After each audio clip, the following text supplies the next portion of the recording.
यह बड़ी मस्त सीरीज है और इसके ऑलरेडी 5 सीजन भी आ चुके हैं, इसलिए हमने सोचा क्यों ना इसे भी निपटा दिया जाए। तो अभी के लिए इस वीडियो में हमने 2 सीजन कंबाइन कर दिए हैं। अगर इस पर अच्छा सपोर्ट आता है तो हम इसके बाकी सीजन भी जल्दी ले आएंगे, बस बाकी सब आप पर डिपेंड करता है। तो कहानी की शुरुआत में हमें हमारे मेन कैरेक्टर मूफैन से मिलाया जाता है, जो कि हाई स्कूल स्टूडेंट है। वैसे वो जिस स्कूल में है वहाँ उन्हें मैजिक के बारे में बेसिक नॉलेज दी जाती है और अब 3rd ईयर को कंप्लीट करने के बाद वो मैजिकल एकेडमी के लिए क्वालिफाइड था, पर उसने इतने मार्क्स नहीं मिले थे कि वो उस जगह पर एडमिशन ले सके। वैसे वही हमें एक और लड़का दिखाया जाता है जो मूफैन से बिल्कुल उल्टा है। वो अभी अपनी क्लास में बहुत फेमस है और साथ ही वो एक बड़ी फैमिली से बिलोंग करता है जो स्पेशली अपनी आइस पावर के लिए जानी जाती है। वैसे इस लड़के का नाम मूबाई था, वो भी मू फैमिली से बिलोंग करता है। वैसे यहाँ एग्जाम में बहुत कम मार्क्स आने के बाद जब मूफैन बाहर आ रहा था तो वो वहाँ अपने फादर से मिलता है। अभी उसके फादर उसे अच्छा लगे इसलिए उससे कह रहे थे कि अगर वो मैजिक ना सीखना चाहे तो ये जरूरी नहीं है, वो चाहे तो नौकरी भी कर सकता है। लेकिन मूफैन उनसे बहुत कॉन्फिडेंस के साथ कहता है कि मैं मैजिक ही सीखूंगा और यहाँ का नंबर 1 मैजिशियन बनूंगा। तो अब उसकी इच्छा पूरी करने के लिए उसके फादर मान जाते हैं और कह देते हैं कि ठीक है, मैं तुम्हारे वहाँ जाने का इंतजाम कर दूंगा, लेकिन बस तुम अपना पूरा दिल लगाकर मेहनत करना। इसके बाद जब मूफैन अपने दोस्तों के साथ घर जा रहा था तब रास्ते में उसे अपने फादर की आवाज आती है। वहाँ देखते हैं कि उसके फादर उनके बॉस से मूफैन को मैजिक एकेडमी में भेजने के लिए हेल्प मांग रहे थे, लेकिन उनका बॉस बुरा था। इसके बाद हमें पास्ट का सीन दिखाया जाता है। ये सीन बहुत ही साल पहले का था क्योंकि इसमें मूफैन बहुत छोटा था। दरअसल बचपन में उस बॉस की लड़की और मूफैन के बीच अच्छी दोस्ती हो गई थी और फिर जब उस लड़की को अपनी फैमिली की कुछ हरकत पसंद नहीं आती तो वो वहाँ से भागने का डिसाइड करती है और इस चीज में वो मूफैन की हेल्प मांगती है, लेकिन एंड में वो पकड़े जाते हैं। और अब इस चीज की सजा मूफैन के फादर को मिलती है। और फिर हम वापस प्रेजेंट टाइम में आते हैं जहाँ हम देखते हैं कि बॉस मूफैन के फादर से कहते हैं कि वहाँ मूफैन को उस एकेडमी में जाने में मदद करेंगे, लेकिन इसके बदले उन्हें अपना घर अपने बॉस को देना होगा। इस पर वो हाँ कर देते हैं। इसके बाद अब सीन मूफैन के घर पर आता है। मूफैन के फादर उसे बताते हैं कि उसके एकेडमी जाने का इंतजाम हो गया है, लेकिन अब वो उसे अपने घर वाली बात नहीं बताते। वो बस कह देते हैं कि मूफैन के वहाँ एकेडमी जाने के बाद वो भी काम में बिजी रहेंगे, इसलिए वो इस घर को रेंट पर दे देंगे। लेकिन अभी मूफैन को तो सच पहले से पता था। अब अगले सीन में सभी स्टूडेंट उस मैजिक एकेडमी में पहुंच चुके थे और आज पहला ही दिन था उनका एलिमेंट टेस्ट किया जाना था। दरअसल हर मैजिशियन के पास एक एलिमेंट की पावर होती है। ये एलिमेंट कोई सा भी हो सकता है, कोई भी अपनी मर्जी से एलिमेंट नहीं चुन सकता, बल्कि खुद एलिमेंट ही उन्हें चुनते हैं। वैसे अभी एलिमेंट में लाइटनिंग एलिमेंट सबसे ज्यादा रेयर होता है। अब क्लास में उनके टीचर उन्हें एक बैज देते हैं जिसमें कुछ स्टार्स बने थे। ये स्टार मैजिशियन के एलिमेंट के करंट लेवल को दर्शाते हैं। अब इसके बाद उनके एलिमेंट चेक होने थे, तो अब ग्रीन कलर आता है तो इसका मतलब कि विंड एलिमेंट, अगर रेड कलर आया तो फायर एलिमेंट, ब्लू मतलब आइस और पर्पल मतलब लाइटनिंग होगा। अभी वहाँ पर हम देखते हैं कि वो सभी स्टूडेंट मूफैन पर हंस रहे थे, साथ ही वो मूफैन का मजाक उड़ा रहे थे। हमें पता है कि मूफैन पहले ही एग्जाम में फेल हो चुका है, इसलिए वे कहते हैं कि मूफैन तुम चौंकना मत अगर तुम्हें कोई भी पावर ना मिले तो। लेकिन मूफैन उनकी बात पर ज्यादा ध्यान नहीं देता। अब एलिमेंट टेस्ट के लिए सबसे पहले मूबाई वहाँ आता है और स्टोन पर अपना हाथ रखता है, जिसके बाद उसकी पावर हमें आइस एट्रीब्यूट की पता चलती है। लेकिन यहाँ कोई भी शौक की बात नहीं थी क्योंकि उसकी फैमिली में हर किसी के पास एलिमेंट आइस ही है। लेकिन यहाँ उसके बैच पर 1 स्टार भी बन चुका है, जबकि आगे आने वाले सभी किसी के पास भी स्टार्स नहीं आए थे। अब लास्ट में मूफैन की बारी आती है, पर वो सभी स्टूडेंट फिर से उस पर हंसने लगते हैं। वैसे अब यहाँ मूफैन उन स्टोन पर हाथ रखता है, लेकिन उनमें से कोई भी पावर नहीं आ रही थी। टीचर उसे अपनी पावर ढूंढने का तरीका बताते हैं, जिसे जानकर वो फिर से एक बार अपनी पूरी कोशिश करता है। तभी बाजू की क्लास से पर्पल लाइट आती हुई दिखती है, जिसका मतलब उस क्लास में किसी को लाइटनिंग एलिमेंट मिला है। अब मूफैन क्लास में अकेला था क्योंकि वो सब तो बाजू वाली क्लास में चले गए थे उस लाइटनिंग एलिमेंट वाले लड़के को देखने के लिए। अब यह मूफैन आंखें बंद कर अपने एलिमेंट का पता लगाने की कोशिश कर रहा था, तब उसे पर्पल लाइट दिखाई देती है, मगर साथ ही वो अचानक से रेड हो जाती है। इसका मतलब साफ साफ था कि उसे एक नहीं बल्कि 2 एबिलिटी मिल चुकी है और दोनों ही एलिमेंट सबसे ज्यादा रेयर है। अब जब बाकी स्टूडेंट क्लास में आते हैं तो उन्हें फायर एलिमेंट का पता चलता है, लेकिन वो इसमें भी बहुत शॉक थे क्योंकि लाइटनिंग के बाद फायर भी सेकंड रेयर एलिमेंट है, पर हमारे हीरो को तो 2 एलिमेंट मिल चुके थे। इस कारण से उसकी खुशी का तो कोई ठिकाना नहीं था, पर वो इस चीज के बारे में किसी को बताता नहीं। अब 2 महीने बीत जाते हैं। इसके बाद टीचर से उन सभी को पता चलता है कि ये एलिमेंट पावर्स भी 7 स्टार्स में डिवाइड है, मतलब कि एक स्टार पाथ नाम से टेक्निक है जिसमें उन्हें खुद प्रैक्टिस कर अपने स्टार्स को बढ़ाना होता है। साथ ही जब किसी के 7 स्टार पूरे हो जाएंगे तो वो अपने एलिमेंट को अवेक कर लेगा और अपनी करंट पावर से नेक्स्ट लेवल पर पहुंच जाएगा। जाएगा। अब जब मुंबई के स्टार्स चेक किए जाते हैं तो पता चलता है कि वहाँ ऑलरेडी 5 स्टार तक पहुंच चुका है, जबकि पूरी क्लास में किसी के भी इतने स्टार्स नहीं थे और मूफैन का तो बस एक ही स्टार था। इस वजह से उसे एक बार फिर से सबकी बातें सुननी पड़ती है, लेकिन इसका कारण कुछ भी हो सकता है। वैसे वो किसी को ये नहीं बताता है, दरअसल वो भी अपनी लाइटनिंग एलिमेंट पर ज्यादा फोकस कर रहा था। इस कारण से वो अभी तक सिर्फ एक स्टार तक पहुंच पाया है। वैसे अभी करंट टाइम में उसके लाइटनिंग एलिमेंट में ऑलरेडी 6 स्टार्स हो चुके हैं, जो कि मुंबई से ज्यादा है। अब इसके बाद हमारा हीरो ऐसे पार्क में आया था, वहाँ उसे उसकी बहन मिलती है। दरअसल वो चल नहीं सकती, इस कारण से वो व्हील चेयर यूज करती है, लेकिन अभी उसके पास उसकी व्हील चेयर नहीं है। अब पूछने पर मूफैन को पता चलता है कि ये काम पास ही बैठे हुए कुछ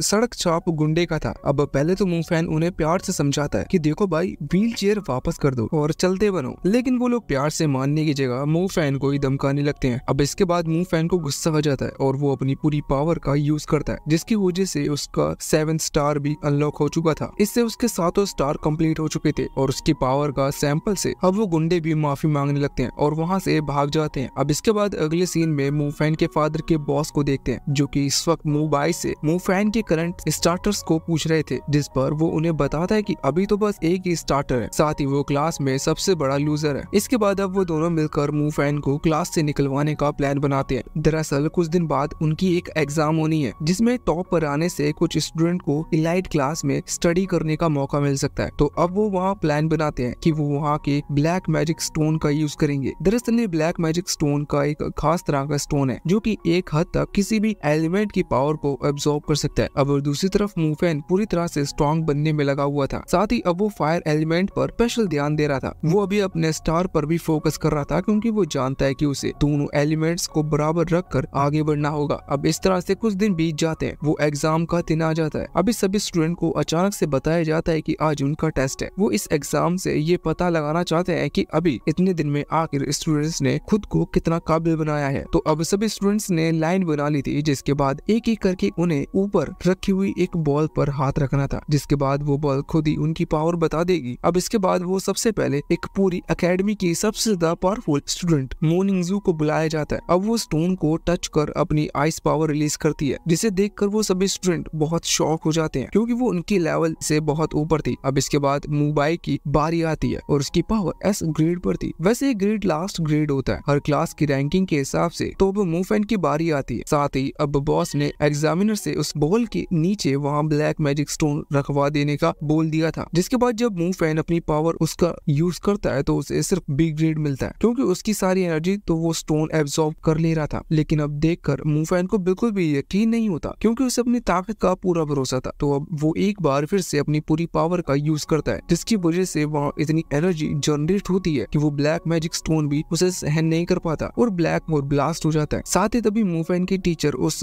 बॉल को नोटिस करती है, उस बॉल में कुछ गड़बड़ है। वहाँ उसे चेंज कर मूफैन से एक बार फिर से ट्राई करने से कहती है। अब इसके बाद बॉल चेंज होती है और मूफैन एक बार फिर से उस पर अपनी एनर्जी डालता है और फिर सब लोगों को उसकी असली पावर पता चलती है। वो अपनी आंखों से ट्रू फायर को देखते हैं। साथ ही अब इसके बाद मूफैन अपनी क्लास का सबसे ज्यादा पावरफुल लड़का बन जाता है। इसके बाद मूफैन के दोस्त बहुत खुश होते हैं, साथ ही जो उसे परेशान करते थे वो उसे देखकर बहुत शॉक होते हैं। अब इसके बाद मूव फैमिली के लीडर सामने आते हैं और मूफैन को एक ऑफर देते हैं। वो कहते हैं कि अभी तक उसकी फैमिली के साथ हमारी जो भी बात हुई है उसे हम बाजू में रखते हैं और मैं तुम्हें ऑफर देता हूँ कि तुम हमारी फैमिली के साथ काम करो। लेकिन मूफैन उनका ये ऑफर नहीं मानता और कहता है कि मैं आपके साथ मिलकर काम नहीं कर सकता, क्योंकि आपके लिए बुलाना आसान है पर मैं उस चीज को कैसे बुला सकता हूँ जो मेरे फादर ने जेल लिए। अब वो गुस्से में थोड़ा आगे निकलते जा रहा था, इसलिए प्रिंसिपल उसे रोकते हैं और शांत होने को और लीडर से माफी मांगने के लिए कहते हैं। लेकिन मूफैन माफी मांगने से भी मना कर देता है। वो कहता है कि माफी क्यों मांगू, सारी गलती तो मूव फैमिली की है। अब मूफैन की बातों से गुस्सा होकर लीडर उसे इस एकेडमी से निकालने की बात करते हैं, मगर अब इस पर उस एकेडमी के प्रिंसिपल साफ मना कर देते हैं। साथ ही वो कहते हैं कि मूफैन ने ऐसा कुछ भी नहीं किया जिसकी वजह से उसे इस एकेडमी से निकाला जा सके। लेकिन अब वहीं खड़ी हुई मुंबई हमारे हीरो मूफैन को 1-on-1 फाइट के लिए चैलेंज देता है। इसमें मूव फैमिली के लीडर मूफैन से लड़ने के लिए अपने बेटे मुआंग को चुनते हैं। साथ ही अब मूफैन भी ज्यादा कुछ सोचे बगैर सीधा हाँ कर देता है। लेकिन ये मैच 2 साल बाद होगा, क्योंकि प्रिंसिपल इस फाइट को अभी कराने के लिए साफ मना कर देते हैं, जिसकी वजह ये थी कि मुआंग बहुत पावरफुल है जबकि मूफैन उसके मुकाबले अभी बहुत वीक है। तो अब इस सब के बाद अब अगला सेमेस्टर चालू होता है। अभी सभी स्टूडेंट्स इलाइट क्लास में आ चुके थे। दरअसल सिर्फ टॉप स्टूडेंट को ही ये यहाँ पर ज्वाइन होने मिलता है। अब यहाँ पर उन स्टूडेंट्स को मैजिक इक्विपमेंट्स दिए जाते हैं जो कि उनकी ट्रेनिंग को और ज्यादा बढ़ाने में मदद करेंगे, लेकिन ये क्लास में सिर्फ टॉप 4 स्टूडेंट को ही दिए जा सकते हैं और वो सभी इसे सिर्फ 1 महीने के लिए यूज कर सकते हैं। लेकिन अब मू फैन को ये सिर्फ 10 दिन के लिए ही मिलेंगे। इसका कारण ये है कि मू फैन ने मू के लीडर से बहुत बदतमीजी से बात की थी, मगर रात के टाइम वो मू फैन को बताती है कि उसके पास जो लॉकेट है वो एक खास इक्विपमेंट है। वैसे ही लॉकेट मू फैन को एक दिन एक ओल्ड मैन ने दिया था और कहा था कि उसे हमेशा पहन कर रखना। दरअसल ये खास तरह का इक्विपमेंट है, ये किसी भी स्पिरिट को एब्जॉर्ब कर सकता है। उसकी टीचर उसे बताती है कि जितना स्पिरिट एब्जॉर्ब करेगा उतनी इसकी और ज्यादा तुम्हारी पावर बढ़ेगी। अब अगले दिन उन्हें एक मिलिट्री कैंप के लिए ले जाया जाता है जहाँ पर उन्हें बहुत कुछ सीखने को मिलता है। अब यहाँ पर आर्मी कमांडर उन्हें एक हंटिंग प्रोग्राम के लिए भेजते हैं। दरअसल इसमें उन्हें बहुत से टास्क पूरे करने थे। अब ऐसे ही वो टास्क पूरा कर रहे थे तभी उन्हें एक कीव दिखाई देती है जिसमें एक वन आई वुल्फ मॉन्स्टर रहता है। बस वैसे तो ये बहुत खतरनाक होते हैं, लेकिन कमांडर टीचर को बताते हैं कि उन्हें चिंता करने की जरूरत नहीं, ये बीस्ट अंडर कंट्रोल है। दरअसल उसे बस स्टूडेंट की एबिलिटी चेक करने के लिए वहाँ छोड़ा गया है। तो अब ऐसा ही होता है, यहाँ जैसे ही वो सब मॉन्स्टर को देखते हैं तो मुंबई सबसे पहले उस पर अटैक करने के लिए निकल पड़ता है, लेकिन उसके अटैक इतने पावरफुल नहीं थे। अब इसके बाद उन्हें की क्लास की एक लड़की उस बीस्ट से लड़ने का ट्राई करती है, लेकिन मू फैन उसे केव से बाहर ले आता है। मगर इसके बाद खुद को साबित करने के लिए वो लड़की एक बार फिर से उस केव में आती है, मगर उसकी फायर पावर इतनी नहीं थी कि वो उस मॉन्स्टर को हरा पाए। इस कारण से वहाँ अब वो मॉन्स्टर उसे चोट पहुंचाने ही वाला था, लेकिन तभी वो दूसरी क्लास का लाइटनिंग एलिमेंट वाला लड़का आ जाता है और उस लड़की को बचा लेता है। साथ ही अब मुंबई भी फिर से उस मॉन्स्टर पर अटैक करता है, लेकिन वो इस बार भी उस मॉन्स्टर को कोई चोट नहीं पहुंचा पाता, इसलिए मू फैन को ही आगे आना पड़ता है। अब आगे आते ही वो तुरंत अपनी स्टार पावर एक्टिवेट कर लेता है, जिसके बाद उसकी पावर बहुत बढ़ गई थी, लेकिन अब वो अपनी फायर बॉल उस मॉन्स्टर की तरफ थ्रो करता है। साथ ही ज्यादा पावर होने की वजह से उसने अपना इनिशियल लेवल हासिल कर लिया था। साथ ही अब ये चीज देखकर टीचर और वो आर्मी कमांडर बहुत खुश थे, क्योंकि उनका मेन मोटिव यही था कि इससे वो स्टूडेंट पावरफुल बने। लेकिन तभी उन्हें पता चलता है कि वो वुल्फ अब कंट्रोल में नहीं है। वैसे बहुत ज्यादा डेंजरस बात है, क्योंकि उन सभी स्टूडेंट्स में इतनी पावर नहीं कि वो उस मॉन्स्टर्स को हरा पाए। अब यहाँ हम देखते हैं कि किसी भी स्टूडेंट को चोट ना लगे, इसके लिए मू फैन और उसका सबसे दोस्त जैंग जाओ दोनों ही उस गुफा के अंदर जाते हैं, जिससे वो मॉन्स्टर भी उनका पीछा करे। अब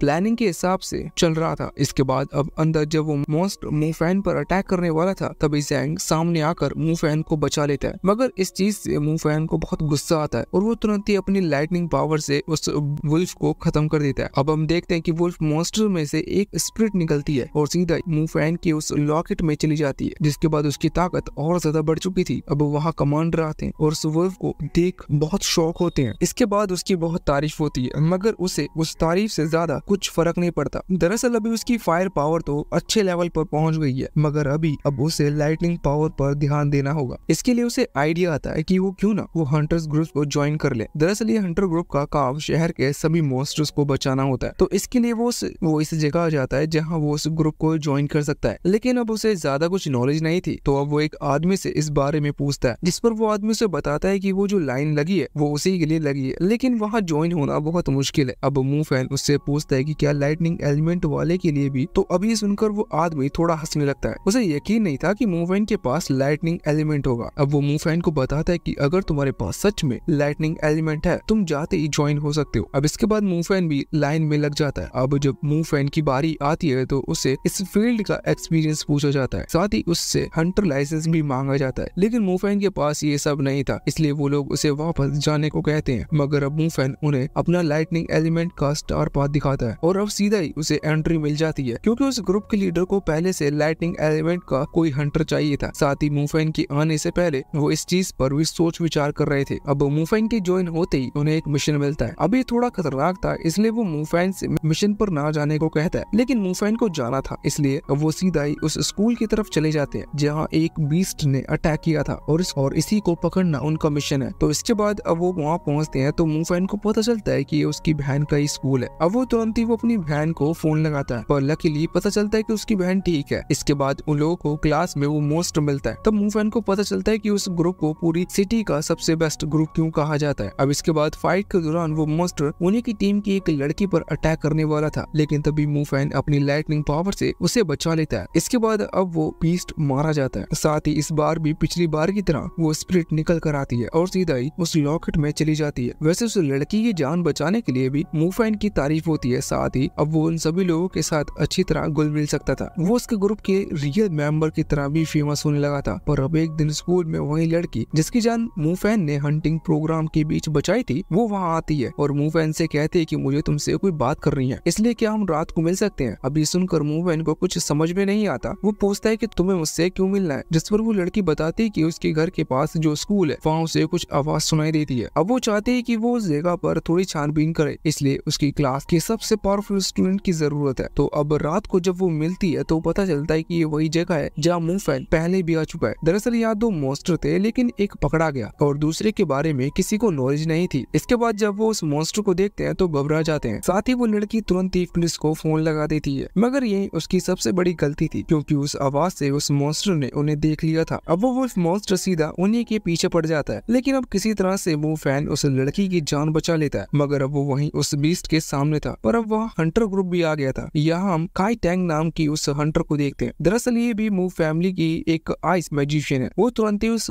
वुल्फ को फ्रीज कर मूफैन को बचा लेती है। साथ ही अब मूफैन को पहचान गई थी कि इसी की फाइट मुआंग से होगी। अब इसके बाद बाकी हंटर भी आ गए थे। अब उन्हें मूफैन की फाइट लाइटिंग पावर की जरूरत थी, जिससे कि वो उस मॉन्स्टर को पैरालाइज कर सके। अब मूफैन भी वहाँ फैन मूव बनकर आ गया था, मगर जब वो उस वुल्फ पर अपनी लाइटनिंग का यूज करता है तो उससे वो वुल्फ पैरालाइज होने की जगह जनरल क्लास में और पहुंच जाती है। दरअसल जनरल क्लास में पहुंचने के बाद वो और ज्यादा स्ट्रॉन्ग हो गया था, यहाँ तक कि लोगों से उससे फाइट करने में भी काफी तकलीफ हो रही थी। कुछ ही देर में वो लोग समझ जाते हैं कि वो लोग इस मॉन्स्टर को नहीं हरा सकते, इसलिए अब उसका यहाँ से निकलना ही सही रहेगा। लेकिन ग्रुप लीडर इस चीज के लिए मना कर देते हैं और कहते हैं कि अगर वो सब यहाँ से चले गए तो वो मासूम शहर वालों का क्या होगा जो कि उन्हीं के भरोसे हैं। अब इसके बाद वो सभी एक बार फिर से उस मॉन्स्टर से लड़ने लगे थे। साथ ही अब मूफैन ने मॉन्स्टर्स को अपनी लाइटनिंग केस के अंदर बंद कर लिया था, लेकिन अभी भी उस मॉन्स्टर की पावर उन सभी से ज्यादा थी। इस कारण से वो स्टेज में भी मूव कर पा रहा था। मगर सही वक्त पर वहाँ मिस्टर यांग आ जाते हैं। दरअसल ये आदमी पूरी एशिया का सबसे ताकतवर मैजिशियन है। अब आते ही उन्होंने इस मॉन्स्टर को खत्म कर दिया था। साथ ही वो मूफैन की तारीफ भी करते हैं क्योंकि आज उसने इस फाइट में बहुत हिम्मत दिखाई थी। साथ ही अब मूफैन का लॉकेट इस मॉन्स्टर की भी स्प्लिट अब्सॉर्ब कर लेता है, मगर इस बार वो ग्लो करने लगा था। दरअसल उसने अपना लेवल इंक्रीज कर लिया था, इस कारण से अब उसमें बहुत ज्यादा पावर आ चुकी थी। अब इसके बाद हम आ जाते हैं मूफैन और मूवांग की फाइट के एक दिन पहले। यहाँ उस स्कूल के प्रिंसिपल मूफैन को बुलाकर उसे थोड़ी मोटिवेशन दे रहे थे, लेकिन मूफैन अपनी फाइट को लेकर थोड़ी सी भी चिंता में नहीं था। मगर प्रिंसिपल उसे इस फाइट में जीतने वाले का इनाम बताते हैं, जो कि थी स्केर्ड स्प्रिंग में ट्रेनिंग का मौका। दरअसल ये स्केर्ड स्प्रिंग एक ऐसी जगह है जहाँ मैजिशियन अपनी पावर को बहुत हाई लेवल तक लेकर जाते हैं, जैसे कि हमने अपनी वो वाटर मैजिशियन मिस्टर यांग को देखा था, सेम उसी तरह। अब ये सब जानने के बाद मूफैन पूरी तरह से फाइट के लिए तैयार था। अब उसी रात वो अपने बचपन की दोस्त से मिलता है, जो कि उससे कहते हैं कि वो उसे पिटते हुए नहीं देख सकती, इसलिए मूफैन अभी कहीं भाग जाए या फिर इस फाइट में जाए ना। लेकिन मूफैन उसे समझाता है कि भागने की जरूरत नहीं, बल्कि मुआंग को पड़ेगी, क्योंकि वो कल हर उस चीज का बदला लेगा जो कि अभी तक उसके फादर ने झेली है। अब अगले दिन वो उस जगह पर जाते हैं। वहाँ उसे सिटी के सभी इम्पोर्टेंट पर्सन मिलते हैं, जैसे वो मिलिट्री कमांडर, उसके ग्रुप लीडर और मेंबर्स, साथ ही उसके दोस्त भी। अब उसकी फाइट स्टार्ट होने वाली थी और ये सब लाइव सभी लोग एक रूम में देख रहे थे जहाँ मूफैन के फादर भी थे। इसके बाद अब फाइट स्टार्ट होती है। फाइट के दौरान वह दोनों ही अपनी पावर दिखा रहे थे, लेकिन जैसे ही हमें पता चलता है कि मूव फैमिली से बिलोंग करता है और मूव फैमिली उस सिटी में सबसे ज्यादा अमीर है, इस कारण से उसके पास कई सारे इक्विपमेंट्स थे, जिनकी वजह से उनकी स्पीड मूफैन के मुकाबले बहुत ज्यादा बढ़ चुकी थी। इसलिए अब मूफैन को उसे हराने में बहुत प्रॉब्लम हो रही थी। इसके बाद अब मूवांग और मूफैन की तरफ आइस स्टॉर्म अटैक करता है, लेकिन इसी बीच मूफैन अपनी ट्रेनिंग याद करता है जो कि उसने अभी तक हंटर ग्रुप के साथ की है। इसके साथ अभी उसके पास अपने लॉकेट की स्पेल पावर भी थी। अब वही अपने फायर एलिमेंट के स्टार पाथ के 7th स्टार को टच करने की कोशिश करता है और अब पूरी तरह से वो कामयाब भी हो जाता है। तो उसकी स्ट्रेंथ लेवल स्टार पाथ के ट्रू फायर सामने दिखाई देती है। इसके बाद वह अपने आसपास फायरबॉल बना लेता है, जिसकी वजह से उस स्टॉर्म का उस पर कोई इफेक्ट नहीं पैदा हो रहा था। अब इसके बाद मूफैन अपना बहुत ही पावरफुल फायर अटैक मूवांग की तरफ करता है। अब वैसे तो इससे उसे बहुत चोट पहुंचनी चाहिए थी, लेकिन उसे बिल्कुल भी डैमेज नहीं पहुंचा था।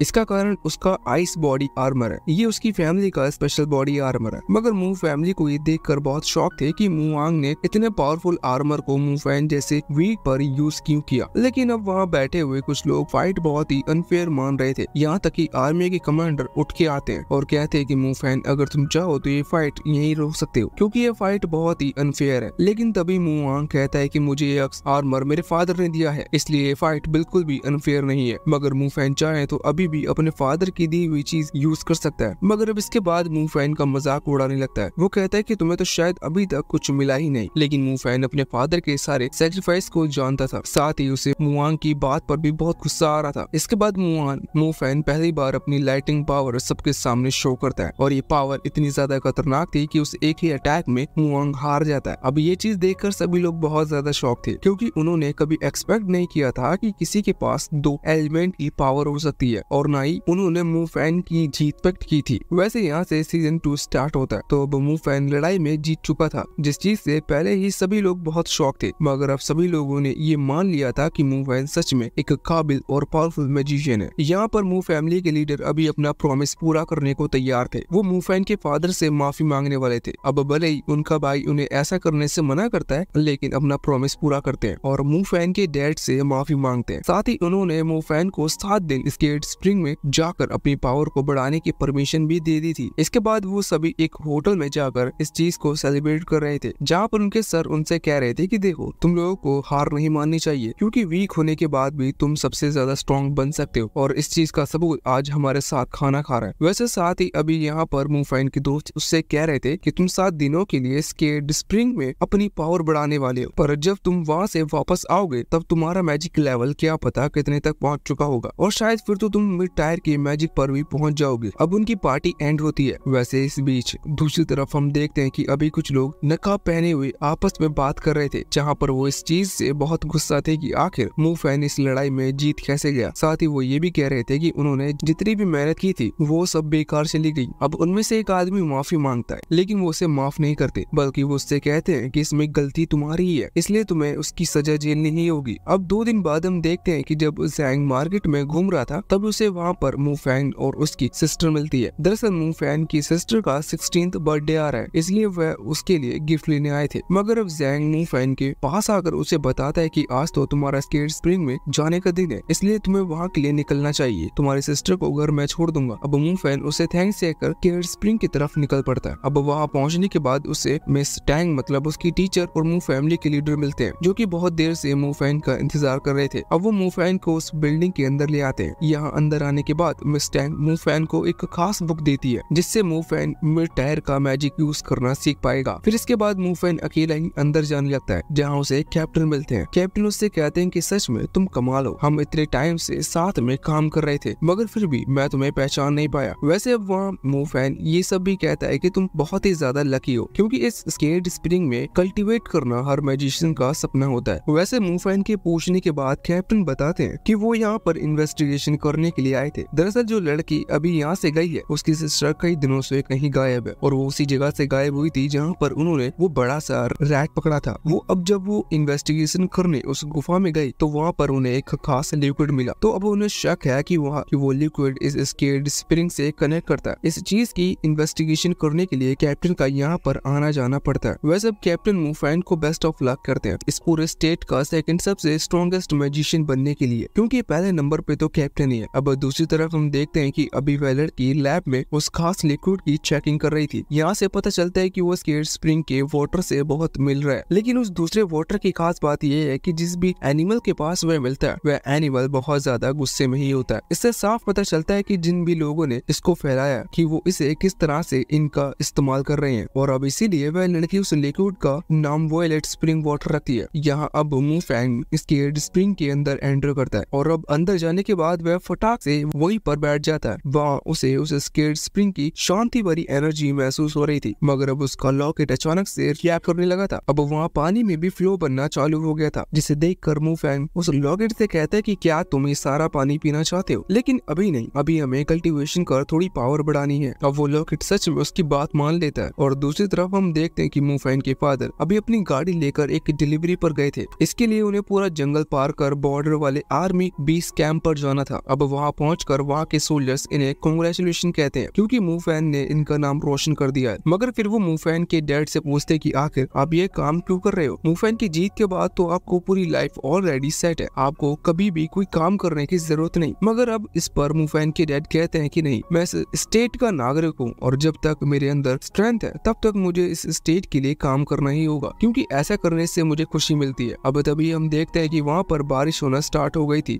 लेकिन इस बारिश का कलर बहुत ही ज्यादा अलग था और सभी लोग ये देखकर डर गए थे, क्योंकि उन्हें समझ में नहीं आ रहा था कि ये क्या चल रहा है और क्या ये किसी मुसीबत आने की चेतावनी है। वैसे वहाँ स्टेट स्प्रिंग में हम देखते हैं कि अभी कैप्टन अपनी इन्वेस्टिगेशन कर वहाँ से निकल रहे थे, लेकिन जाने से पहले वह सो लड़की जिसका नाम लिन है उससे कहते हैं कि तुम मूवफैन का थोड़ा ख्याल रखना, क्योंकि स्टेट स्प्रिंग में कल्टीवेट करना कोई मामूली और आसान बात नहीं है। अब वापस से आर्मी कैंप की तरफ आने पर हमें पता चलता है कि कुछ सोल्जर्स अभी जंगल में गए हैं, लेकिन उनका कोई अता पता नहीं है, उनकी तरफ से कोई सिग्नल नहीं आया। और इसी समय दूसरी तरफ हम देखते हैं कि कई सारे आई वुल्फ मॉन्स्टर अभी सिटी की तरफ अटैक करने के लिए पूरी तरह से तैयार है। इसके बाद यहाँ जंगल में आने के बाद हम देखते हैं कि वहाँ सभी सोल्जर्स जो कि जंगल की तरफ निकले थे वे अभी अपने आर्मी कैंप की तरफ वापस लौट रहे हैं, लेकिन बारिश हो जाने के कारण उन्हें रास्ते में थोड़ी प्रॉब्लम हो रही है। वैसे वह सिग्नल भेज सकते हैं, लेकिन वो सिग्नल इसके लिए नहीं भेज रहे क्योंकि उन्हें पता चल चुका था कि आसपास बहुत सारे मॉन्स्टर्स हैं जो कि उनके सिग्नल्स का पता लगाकर उन पर हमला कर सकते हैं, और इसीलिए उन्हें अपने ग्रुप के लाइटनिंग मैजिशियन की जरूरत पड़ेगी सिग्नल भेजने के लिए। अब जब वो ऐसा करने वाले थे तभी उन पर वो मॉन्स्टर अटैक कर देते हैं। इस चीज में कुछ सोल्जर्स मारे गए थे और कुछ को तो अपने साथियों से अलग भी होना पड़ा था। अब वो सिग्नल कम्युनिकेशन सिग्नल भेजना ही नहीं चाहते थे, लेकिन अब वो उनकी लोकेशन का पता चल चुकी थी, इसलिए वो कम्युनिकेशन सिग्नल भेजने का डिसाइड करते हैं। साथ ही उनके सभी लाइट मैजिस मारे जा चुके थे, और ऐसा सिर्फ इस कारण से हुआ था क्योंकि वहाँ सभी मॉन्स्टर्स ने अलग नहीं बल्कि एक साथ उन पर अटैक किया था। यहाँ पर कमांडर कॉन्ग पहले तो डिसाइड करते हैं कि वह जंगल में एक टीम भेजेंगे जो कि बाकी बचे सोल्जर्स को वापस लाएगी, लेकिन उन्हें प्लान कैंसिल करना पड़ता है क्योंकि अब उन्हें पता था कि कोई भी सोल्जर्स वहाँ पर नहीं बचा है। इसलिए अब वह अलर्ट अलार्म को जारी करते हैं, और यह लेवल 4 का अलार्म था, जिसे सुनकर सभी लोग शॉक हो गए थे क्योंकि लेवल 4 का अलार्म तभी बजाया जाता है जब सिटी में या तो बहुत बड़ा खतरनाक डिजास्टर फैलने वाला हो या फिर सिटी से बचने के चांस सिर्फ 70% से कम बचे हो। वैसे तो सोल्जर्स लेवल 4 अलार्म स्टार्ट नहीं कर रहे थे, लेकिन कमांडर कॉन्ग उन्हें समझाते हैं कि अगर 1 मिनट भी देरी करेंगे तो इसका मतलब 100 सिटीजन्स वहाँ पर मारे जा चुके होंगे। तो अभी अलार्म एक्टिवेट हो जाता है और अब सिटी में पूरी तरह से हड़कंप मच चुका था। दूसरी तरफ स्केट स्प्रिंग के अंदर हम देखते हैं कि अभी मूवफैन अपने स्टार्स को सही से अरेंज कर कल्टीवेशन करने की कोशिश कर रहा था, लेकिन वह इसमें फेल हो जाता है और ये बात समझ जाता है कि भले ही स्केट स्प्रिंग में उसे कल्टीवेट करने का मौका मिल गया हो, लेकिन ये कोई आसान चीज नहीं है। उसे इतनी मेहनत करनी होगी जितनी उसे स्केट स्प्रिंग के बिना करनी पड़ती है, और वह ये सभी समझ गया था कि अब बस स्केट स्प्रिंग में बैठे जाने से वह मिड टायर के मैजिक यूज नहीं कर पाएगा। वहाँ दूसरी तरफ स्कूल के बाहर हम देखते हैं कि टीचर सभी स्टूडेंट्स को वापस स्कूल में ले जा रहे थे और उन्हें बता रहे थे कि अभी हम बाहर नहीं निकल सकते क्योंकि सिटी में पूरी तरह से मॉन्स्टर्स ने हमला कर दिया है। अब सिटीजन्स पर भी मॉन्स्टर्स अटैक कर रहे थे, तो वहाँ पर मिड टायर के मैजिक यूजर्स आते हैं और लोगों को बचाना स्टार्ट कर देते हैं। वैसे वहाँ आर्मी कैंप के सभी सोल्जर्स उन मॉन्स्टर्स को सिटी में आने से रोक रहे थे, मगर वहाँ पर अचानक से एक व्हाइट वुल्फ आ जाती है जो कि उन सभी वुल्फ में सबसे ज्यादा ताकतवर होती है। अब इसके बाद अब उन कमांडर को ये बात पता चलती है कि सिटी के अंदर भी कमांडर्स मॉन्स्टर्स ने अटैक करना स्टार्ट कर दिया है, तो वो अपने कुछ सोल्जर्स सिटी की तरफ भेजते हैं क्योंकि अगर सिटी ही नहीं बची तो बॉर्डर बचाने का क्या फायदा। ये स्प्रिंग के अंदर हम देखते हैं कि अभी मूवफैंग मिस्टैंग के बारे में सोच रहा था। दरअसल उन्होंने मूवफैंग को बताया था कि एक कल्टीवेटर नॉर्मल लेवल से मिड टायर के लेवल तक कैसे पहुंचता है, मगर उसके लिए मूवफैंग को 49 स्टार्स को स्टार क्लाउड की तरह अरेंज करना था। साथ ही अभी यहाँ एंटर करने से पहले मिस्टैंग ने मूवफैंग को एक बुक भी दी थी और बताया था कि इस बुक के जरिए वो मिड टायर मैजिक को यूज कर पाएगा, मगर अब यहाँ पर मूवफैंग अचानक से डिस्ट्रैक्ट होने लगा था और असल में ये काम उस स्केट स्प्रिंग का था। अब उस बिल्डिंग के बाहर हम देखते हैं कि अभी मू निंगजू और मू फैमिली के लीडर उस बिल्डिंग को प्रोटेक्ट करने के लिए आए थे, जहाँ पर कुछ मॉन्स्टर्स उन पर भी अटैक कर देते हैं और अब वह दोनों बचने की कोशिश करते हैं, लेकिन उन्हें थोड़ी प्रॉब्लम तो हो रही थी, पर तभी वहाँ पर कुछ और सोल्जर्स आ जाते हैं और उन्हें प्रोटेक्ट करने लगते हैं। इस वजह से वह दोनों वहाँ से बचकर जाते हैं। अब मूवफैन उन स्टार्स को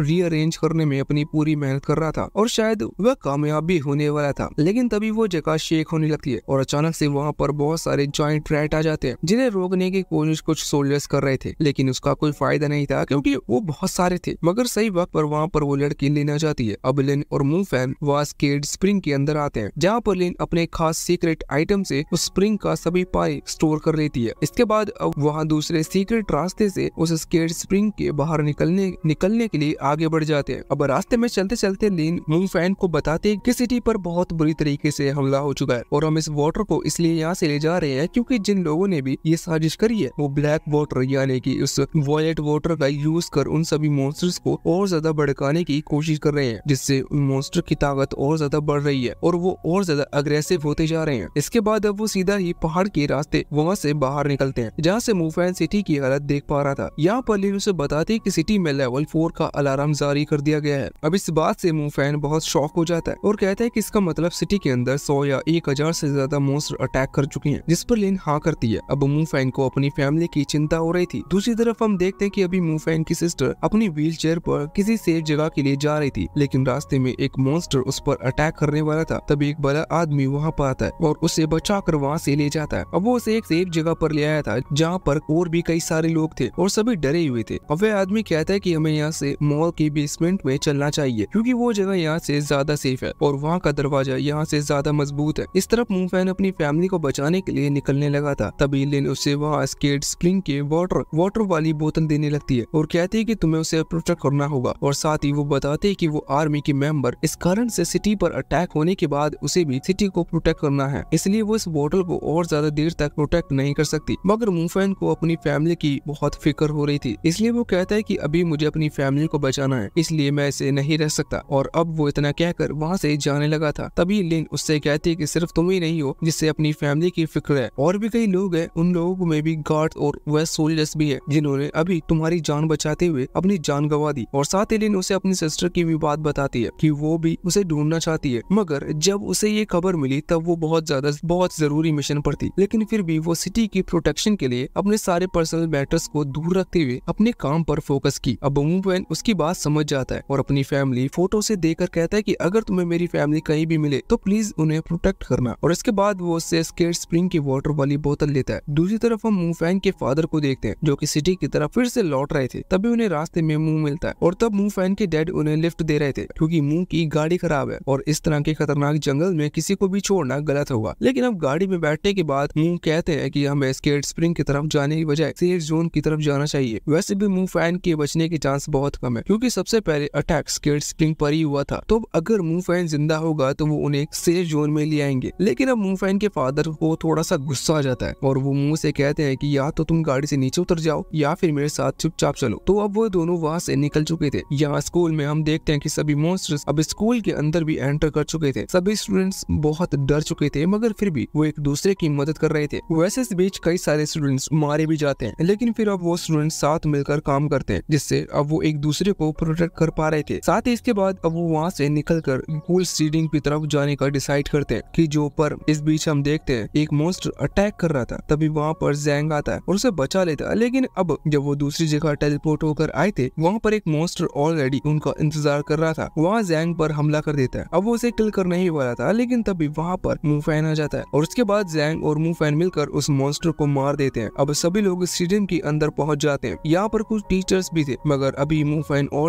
और जैंग यहाँ नहीं आए थे। ये लोग यहाँ पर डिस्कस कर रहे थे कि इन्हें किस तरह से सेफ जोन की तरफ निकलना होगा, क्योंकि ये बहुत सारे हैं और सब टीचर्स को इन स्टूडेंट्स की प्रोटेक्शन करनी होगी। अब बहुत देर डिस्कस करने के बाद डिसाइड होता है कि वो दो ग्रुप बनाएंगे। एक ग्रुप होगा जिसमें ज्यादा मेंबर्स होंगे और वो यहाँ से सेफ जोन की तरफ निकलेंगे। दूसरा ग्रुप होगा जो पहले आगे जाएगा और उन मॉन्स्टर्स पर नजर रखेगा कि कहीं कोई मॉन्स्टर मेन ग्रुप के रास्ते में तो नहीं है। अब तभी वहाँ पर मूफैन जैंग आते हैं और उनकी ये बात सुन लेते हैं। अब मूफैन जैंग से कहता है कि हमें मॉन्स्टर्स पर नजर रखने वाले ग्रुप में जाना चाहिए, क्योंकि अगर हम बड़े ग्रुप में गए तो वो खुद ही अपने आप उन मॉन्स्टर्स को अटैक करने का काम करेगा, जो कि बिल्कुल सही नहीं है। अब बाकी सभी लोग यहाँ मूफैन को देखकर बहुत खुश थे, क्योंकि उनके अंदर एक उम्मीद जाग उठी थी कि अब वो सेफली जोन में जा पाएंगे। इस बीच दूसरी तरफ हम देखते हैं कि अभी मिस्टर यांग भी एक मॉन्स्टर से लड़ रहे थे और वह भी सिटी के अंदर सभी को प्रोटेक्ट करने के लिए जा चुके थे। यहाँ उन्हें लेन मिलती है, जो कि उन्हें बताती है कि उसने स्केट स्प्रिंग की वाटर को कलेक्ट कर एक बोतल में मूफैन को दे दिया। इस चीज पर मिस्टर यांग कहते हैं कि तुमने बिल्कुल सही किया, क्योंकि कोई भी ये नहीं सोच सकता कि असल में वो स्केट स्प्रिंग वाटर एक मामूली हाई स्कूल लड़की के पास होगा। लेकिन अब वह जानते थे कि मूफैन अकेले इतने सारे मॉन्स्टर से नहीं लड़ सकता, इसलिए अब वो भी सिटी में मूफैन की तरफ निकल पड़ते हैं उसे बचाने के लिए। दूसरी तरफ हम देखते हैं कि अभी मू निंगजू और मू फैमिली के लीडर दोनों ही उस सेफ जोन के पास पहुंच चुके थे, जो कि एक पावरफुल बैरियर से घिरा हुआ था। अभी यहाँ पहुंचकर निंगजू वहाँ के गार्ड से पूछते हैं कि क्या कोई भी मैजिक स्कूल का स्टूडेंट यहाँ पर पहुंचा है। तो इस पर वो गार्ड्स कहते हैं कि नहीं, वहाँ से अभी यहाँ पर कोई भी नहीं आया। अभी बात सुनकर मू निंगजू को मूफैन की थोड़ी सी चिंता होने लगी थी। दूसरी तरफ मूफैन का ग्रुप निकल चुका था। अब रास्ते में उन्हें एक मॉन्स्टर दिखता है और वहाँ फैसला करते हैं कि उनकी ग्रुप में जिसके पास स्पीड ज्यादा होगी वो पहले जाएगा, जिससे वो आगे के मॉन्स्टर्स को देखते जाए और अब जैंग भी उनमें से एक था। दूसरी तरफ मू फैन का ग्रुप निकल चुका था। अब रास्ते में उन्हें एक मॉन्स्टर दिखता है और वह फैसला करता है कि उसके ग्रुप में, इसलिए अब वो उसे जाने से पहले किसी बात के लिए रोकती है। लेकिन इतने में ही दूसरी तरफ ग्रुप का ही मेंबर यानी कि एक स्टूडेंट पर एक मॉन्स्टर अटैक कर उसे मार देता है। अभी यहाँ मू फैन और टीचर साथ मिलकर उस मॉन्स्टर को खत्म कर देते हैं, लेकिन बहुत ही जल्द उनके ग्रुप का एक मेंबर मारा जा चुका था। इस चीज के लिए टीचर सभी से माफी मांगते हैं और कहते हैं कि यह मेरी ही गलती है क्योंकि मैंने उस पर नजर नहीं रखी। लेकिन इस पर मू फैन कहता है कि इसमें आपकी गलती नहीं है, हम वीक हैं इसलिए इस तरीके से मारे जा रहे हैं। अब टीचर उसे पूछते हैं कि इस तरह की ब्रूटल सिचुएशन में तुम इतने शांत कैसे हो? तो इस पर मू फैन कहता है कि मैं करीब 2 साल से मॉन्स्टर हंटर की ग्रुप में ज्वाइनिंग करे हुए हूँ और इसमें मुझे ऐसी कई सिचुएशन का सामना करना पड़ा था जिस कारण से मैं इतना शांत हूँ। वैसे कुछ सिचुएशंस में मुझे भी डर लगता है लेकिन मैं कोशिश करता हूँ कि मैं शांत ही रहूँ। इसके बाद अब जैंग आगे जाकर पता लगता है कि 3 वन आई वुल्फ उनका इंतजार कर रहे हैं। तो इसके बाद मू फैन सभी को प्लान बताता है। वो कहता है कि एक मॉन्स्टर को वो और जैंग देख लेंगे अपनी स्पीड की हेल्प से और दूसरे को वो मू बाइक के ऊपर छोड़ते हैं और तीसरे वाले को बाइक ग्रुप मेंबर संभालेंगे। अब सभी को प्लान पसंद आ गया था इसलिए वो सभी मू फैन का ऑर्डर मानने भी लगे थे। अब इस प्लान को फॉलो करना था मगर इसमें एक बहुत बड़ी मिस्टेक हो जाती है और ये गलती ये थी कि उन्होंने उन बीस्ट को बहुत कमजोर समझ लिया था। यहाँ जैंग अभी उस मॉन्स्टर को डिस्ट्रॉय करने की कोशिश कर रहा था, तभी वो उसकी आंख को देख के डर जाता है और इस चीज में भागते हुए और इस चीज से उसे बहुत ज्यादा गंभीर चोट आ गई थी। दूसरी तरफ मू बाई भी अपनी पावर का यूज तो कर रहा था लेकिन वो अभी इतना ज्यादा पावरफुल नहीं था कि उस मॉन्स्टर को ज्यादा देर तक डैमेज कर पाए, इसलिए अब वो और उसके वो दोस्त वापस ग्रुप की तरफ भागते हैं। अब यहाँ से वो तीसरा मॉन्स्टर था, वह अभी तीसरे ग्रुप से लड़ रहा था जहाँ मू फैन ऑलरेडी उसे रोक रहा था, इसलिए इस ग्रुप की हालत फिर भी थोड़ी सी ठीक थी। वैसे अब वहाँ पहले मॉन्स्टर की तरफ अभी जैंग सोच रहा था कि उसे भी मू फैन की तरह स्ट्रॉन्ग बनना है और उसे भी किसी पर बोझ ना बनकर सभी की जान बचानी है। वैसे वो सोचता है कि अगर वह यहाँ से लौट कर ग्रुप के पास जाता है तो इससे ग्रुप पर और ज्यादा बड़ा खतरा आएगा और यह सोचकर वो अभी जैंग अपने मैजिक पावर के 3rd लेवल को अनलॉक कर लेता है और अब फर्स्ट टाइम वो उस पावर का यूज उस मॉन्स्टर पर करता है। वैसे वो भी इस चीज को देखकर शॉक था मगर अब उसे और ज्यादा चोट लग चुकी थी, साथ ही उसे चिंता हो पाए उसने उस मॉन्स्टर को तो इतना डैमेज पहुंचा दिया था। अब यहाँ ग्रुप के पास आने के बाद वो उन्हें बताता है कि उसे मेडिकल ट्रीटमेंट की जरूरत है। यहाँ पर मू बाई और उसके दोस्त भी आ चुके थे, साथ ही उनके साथ वो बीस्ट मॉन्स्टर भी भागते हुए आ रहे थे। तो अब मू फैन उस मॉन्स्टर को देखकर अपनी लाइटनिंग और फायर मैजिक पावर का यूज एक साथ करता है जिस वजह से वो उस मॉन्स्टर को अकेले ही रोक पा रहा था। अब ये चीज देखकर मू बाई बहुत शॉक हो गया था, वह यही सोच रहा था कि क्या सच में मू फैन इतना ज्यादा ताकतवर है। दूसरी तरफ हम मू फैन के फादर को देखते हैं। यहाँ पर उनकी गाड़ी अभी पंचर हो चुकी थी और अब वो उसके टायर को बदल रहे थे। वैसे तो अभी मू है गाड़ी में बैठे हुए थे इसलिए मू फैन के डैड उनसे हेल्प मांगते हैं मगर अब वो देखते हैं कि अचानक से मू है गाड़ी में नहीं है। सिंपल लैंग्वेज में कहें तो वो कहीं गायब हो चुके थे। अब यहाँ वापस आने के बाद हम देखते हैं कि सभी लोग मू फैन से बहुत ज्यादा शॉक थे और कह रहे थे कि तुम बहुत ज्यादा स्ट्रॉन्ग हो, मगर इस पर मू फैन कहता है कि नहीं, मैं उस मॉन्स्टर को अकेले इस कारण से हरा पाया क्योंकि मू बाई की ताकत ने उसे पहले ही स्लो कर दिया था। और अब मू फैन ये बात बताता है कि हम सभी की पावर हमें एक मकसद से दी जाती है और गॉड जानते कि हमारे लिए क्या सही होगा, इसलिए हमें उन पावर्स को एक साथ मिलकर यूज करना होगा, तभी उन मॉन्स्टर्स को हरा पाएंगे। और अभी तक हम सिर्फ रैट मॉन्स्टर से लड़ते आ रहे हैं मगर उन मॉन्स्टर्स के सामने कुछ नहीं है, इसलिए वो मॉन्स्टर बहुत पावरफुल होते हैं, साथ ही यह उनसे ज्यादा एग्रेसिव होते हैं। अब मू फैन मू बाई से कहता है कि तुम्हारा टैलेंट बाकी सभी से ज्यादा काम का है, इसलिए तुमने अपनी पावर के लिए बहुत ज्यादा मेहनत की है, इसलिए हमें तुम्हारे टैलेंट की बहुत ज्यादा जरूरत पड़ेगी। मगर इस पर मू बाई का दोस्त कहता है कि तुम बस बाई को यूज करना चाहते हो, तुम खुद को प्रोटेक्ट करने के लिए। लेकिन तभी जैंग अनकॉन्शियस होकर गिर जाता है। अब उनके टीचर उसे चेक करने के बाद बताते हैं कि जैंग को बहुत ज्यादा चोट आई है और हम बैंडेज लगाकर या फिर उसके घाव को फायर मैजिक से बर्न कर भी उसे ठीक नहीं कर सकते क्योंकि अभी सबसे जरूरी उसके खून को बहने से रोकना है, जिसके लिए हमें खास मेडिसिन की जरूरत पड़ेगी। साथ ही उसके टीचर उन्हें बताते हैं कि यहीं के पास में एक मेडिकल स्टोर भी है मगर वहाँ जाना उन सभी के लिए पॉसिबल नहीं था। अब मू फैन कहता है कि वो वहाँ जाएगा और मेडिसिन लेकर आएगा, लेकिन तभी जैंग उसे रोक लेता है और कहता है कि तुम मेरे लिए अपनी जान खतरे में मत डालो। लेकिन इस पर मू फैन कहता है कि नहीं, हमें तुम्हारी जरूरत है और वैसे भी तुम्हें अपना विंड पावर से टीम को लीड भी करना है। अब इतना कहकर मू फैन वहाँ से मेडिकल स्टोर के लिए निकल पड़ता है। यहाँ अभी ग्रुप वाले सभी लोग धीरे धीरे आगे बढ़ने लगे थे। वैसे तो उन्हें कोई भी मॉन्स्टर्स नहीं मिल रहे थे लेकिन फिर भी वो बहुत देखते हुए आगे बढ़ रहे थे। लेकिन तभी मू बाई नोटिस करता है कि सामने मॉन्स्टर्स हैं और अब जब वो थोड़े आगे जाते हैं तो वो देखते हैं कि उन सभी ने ऐसे मॉन्स्टर्स कभी नहीं देखे थे। वैसे उन्हें थ्रोन फेस मॉन्स्टर्स कहा जाता है जो कि बहुत ज्यादा स्ट्रॉन्ग होते हैं। दूसरी तरफ हम लिन को देखते हैं जो जो कि जा रही थी, तभी उसे एक बच्चा मिलता है जिस पर कुछ मॉन्स्टर्स अटैक कर रहे थे। तो अब वहाँ उन मॉन्स्टर्स को रोकती है, मगर वहाँ और मॉन्स्टर्स आने लगे थे। तभी वहाँ पर एक मिलिट्री से इंस्ट्रक्टर आ जाते हैं जो कि इसे बचा लेते हैं। अब वैसे तो वह चीज देखकर शॉक थे कि आखिर वो ये इंस्ट्रक्टर उस मॉन्स्टर पर कैसे बैठे हुए हैं, पर अभी वो सिर्फ काम की बात करती है। वो उनसे मूवफैन को प्रोटेक्ट करने के लिए कहती है क्योंकि सबसे ज्यादा जरूरी उस स्केल्ड स्प्रिंग के वाटर को प्रोटेक्ट करना है।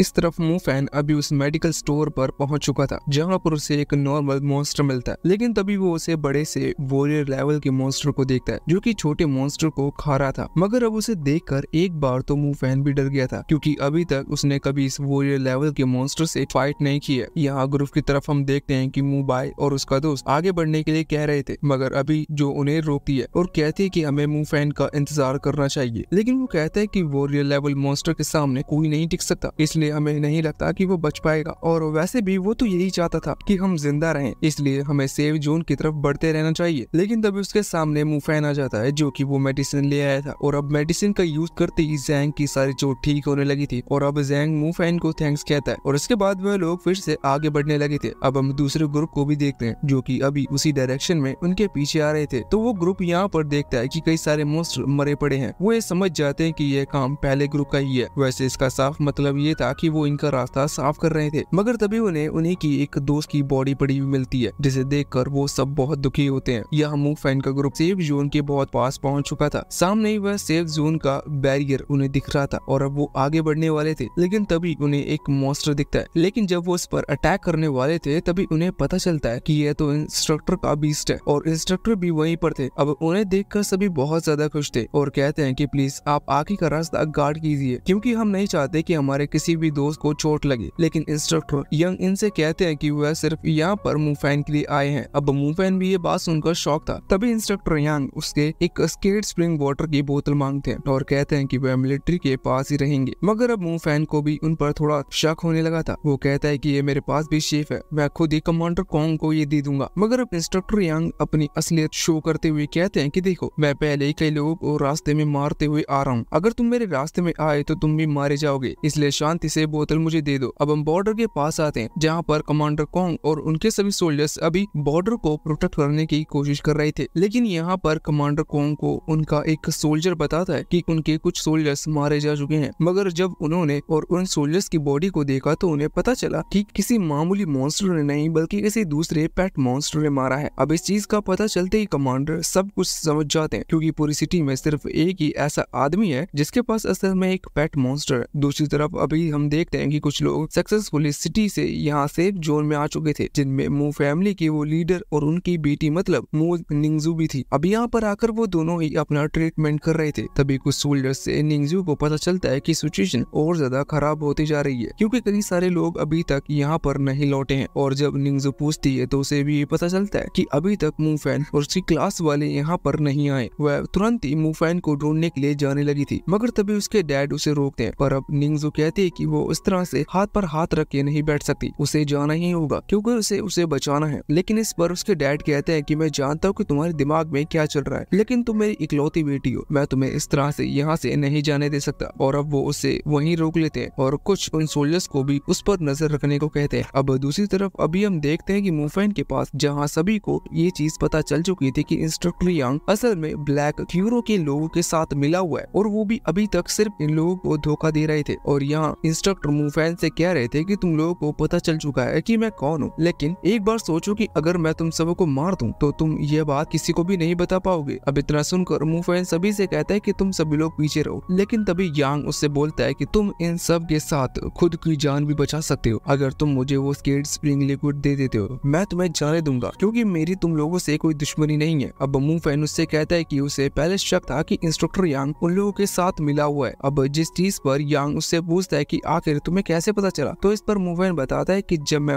उस दिन स्कूल की तरफ से आर्मी कैंप पे आया था तभी वहाँ पर मेरे ऊपर तुम्हारे ही मॉन्स्टर ने अटैक कर दिया था, जो कि कोई गलती नहीं थी। अब इंस्ट्रक्टर यांग समझ चुका था कि मूफैन उसे इतनी आसानी से वो स्केट स्प्रिंग का लिक्विड उसे नहीं देगा, इसलिए अब वो अपने बीस को सामने कर मूफैन पर हमला करने लगता है। यह खास तरीके का मॉन्स्टर बिल्कुल यूरियो की हर मेंबर के पास होता है। अब मूफैन इनसे तो लड़ रहा था, तभी वो यांग का पेट मॉन्स्टर मूफैन के ऊपर अटैक कर देता है और मूफैन को अपने अपने पंजों के नीचे फंसा लेता है। अब ये चीज देख जैंग बहुत शॉक था और उसका ध्यान अभी सिर्फ मू फैन पर था। तभी एक मॉन्स्टर जैंग की तरफ अटैक कर देता है। वैसे तभी जैंग का ध्यान उस मॉन्स्टर पर नहीं था, लेकिन तभी कोई भी बीच में आकर उसे बचा लेता है। मगर अब वो लोग देखते हैं कि जैंग की जान और किसी ने नहीं बल्कि यूए ने ही बचाई है। मगर जैंग की जान बचाने के चक्कर में यूए को वो अटैक लग चुका था। अब उसे इतनी ज्यादा चोट आई थी कि उसके बचने के चांस भी कम थे। अब वाई यहाँ पर सिचुएशन संभाल लेता है और जैंग सीधा ही यूए के पास आ जाता है। यहाँ जैंग इमोशनल हो गया था, लेकिन यूए उसे कहती है कि तुम वो पहले पर्सन हो जिससे मैंने सच्ची मन से दोस्ती की थी और आज मैं बहुत खुश हूँ जो मैं तुम्हारी जान बचा पाई। मगर इन बातों से अब जैंग को और ज्यादा बुरा लग रहा था। वह उससे कहता है कि तुम चिंता मत करो, मैं तुम्हें बचा लूंगा। लेकिन अब यूं कहती है कि मुझे नहीं लगता कि मैं बच पाऊंगी, मगर तुम चिंता मत करो, मैं हमेशा तुम्हारे साथ ही रहूंगी। तो अब इतना कहकर यू भी वहाँ दम तोड़ देती है और इस चीज में जैंग को बहुत तेज झटका लगता है। वो वहीं पर बैठ जाता है। अभी यहाँ पर मूफैन अभी उस मॉन्स्टर के पैरों के नीचे फंसा हुआ था। अब इंस्ट्रक्टर यांग उससे कहता है कि अगर तुम चाहते हो कि मैं बाकी सभी को जिंदा छोड़ दूं तो चुपचाप मेरी बात मान लो। लेकिन अब मूफैन गुस्सा होकर अपने सभी स्टार्स को रीअरेंज करता है, जिसके बाद अब वो अपनी पावर को यूज करता है और उस मॉन्स्टर के पैरों के नीचे से बाहर आ जाता है। अब इस पर यांग कहता है कि बहुत ही अच्छे, मुझे लगा नहीं था कि तुम इससे बच पाओगे, लेकिन ये बात तो तुम भी जानते हो कि जब तक तुम मुझे ये केड स्प्रिंग वाटर नहीं दोगे तब तक तुम्हारे दोस्त ही इस तरह से मरते जाएंगे। तो अब इतना सुनकर मूफैन अपने पास से वो बोतल निकाल लेता है और कहता है कि क्या तुम्हें यही चाहिए। तो इस पर इंस्ट्रक्टर यांग हाँ करता है, पर इसके बाद अब मूफैन उसे खुद ही पी जाता है। लेकिन अब उसके ऐसे बर्ताव को देखकर उसके सभी दोस्त और टीचर बहुत ज्यादा शॉक हो गए थे और वहाँ पर इंस्ट्रक्टर यांग को तो बहुत ही ज्यादा गुस्सा आ रहा था। अब वह कहता है कि आखिर तुम्हारा ऐसा करने की हिम्मत कैसे हुई, जिस पर मूफैन उससे कहता है कि सिंपल सी बात है, अब तुम मेरे दोस्तों को कुछ नहीं करोगे क्योंकि उनसे अब तुम्हारा कोई लेना देना नहीं है, क्योंकि अब तुम कुछ भी कर लो लेकिन तुम्हें वो स्प्रिंग का वाटर मिल नहीं सकता। अब इसके बाद अब इंस्ट्रक्टर को और ज्यादा गुस्सा हो गया था और अब वह अपने सभी बीस्ट को एक साथ मूफैन के ऊपर अटैक करने को भेज देता है और फिर मूफैन भी पहले अपनी लाइटनिंग पावर का यूज कर उसके बीस्ट को रोकने की कोशिश करने लगा था, मगर अब वो बीस्ट बहुत ज्यादा तेज थे। तभी जो सभी से कहता है कि हमें भी फाइट कर इन बीस्ट को रोकना चाहिए, जिससे मूफैन को भी और टाइम मिलेगा और वह उस इंस्ट्रक्टर को रोक पाएगा। तब उसकी बात मानकर बाकी सब भी उन बीस्ट से लड़ने लगे थे और अब प्लान के मुताबिक चलने से वो उस बीस्ट पर भी भारी पड़ने लगे थे और अब इंस्ट्रक्टर का ध्यान जो कि बाई पर चला गया था, मगर अब वो सोचता है कि उसे पहले मूफैन को हराना होगा, तभी इनसे लड़ने का फायदा है। मगर अब उसका ध्यान नहीं था। इतने में ही मूफैन अपनी पावर को कंसंट्रेट कर चुका था और अब वो सीधा ही उस बड़े से पेट बीस्ट पर कर अटैक करता है, जिसकी वजह से वो बीस्ट बुरी तरह से घायल हो चुका था और मारा जाता है। मगर अब इंस्ट्रक्टर यांग इससे और ज्यादा गुस्से में लड़ाई स्टार्ट कर देता है। वहाँ दूसरी तरफ टीचर अभी छुप कर ऊपर से जा रहे थे, क्योंकि वो जानते थे कि अगर वह उस इंस्ट्रक्टर को मार देंगे तो उसके बाद ये सभी बीस्ट अपने आप ही गायब हो जाएंगे, क्योंकि इन्हें इंस्ट्रक्टर ने ही समन किया था। लेकिन इंस्ट्रक्टर को पहले से ही पता था कि कोई ना कोई छुप कर उस पर अटैक करने की कोशिश करेगा, इसलिए उसने पहले ही एक मॉन्स्टर को तैयार कर लिया था खुद की रक्षा करने के लिए। मगर तभी वहाँ पर मूबाई भी आ जाता है, जो कि सही टाइमिंग पर उस इंस्ट्रक्टर पर अटैक करता है और उस लड़ाई को यही खत्म कर देता है। वैसे वहीं हम देखते हैं कि अभी जैंग रो रहा था और साथ ही वो कह रहा था कि उसे और स्ट्रॉन्ग बनने की जरूरत है। हम देखते हैं कि यहाँ पर मूफैन की हालत भी खराब हो चुकी थी, क्योंकि उसने अपनी पावर का बहुत ज्यादा यूज कर लिया था। तभी वहाँ आर्मी के कुछ लोग आ जाते हैं और वो अभी इन्हीं के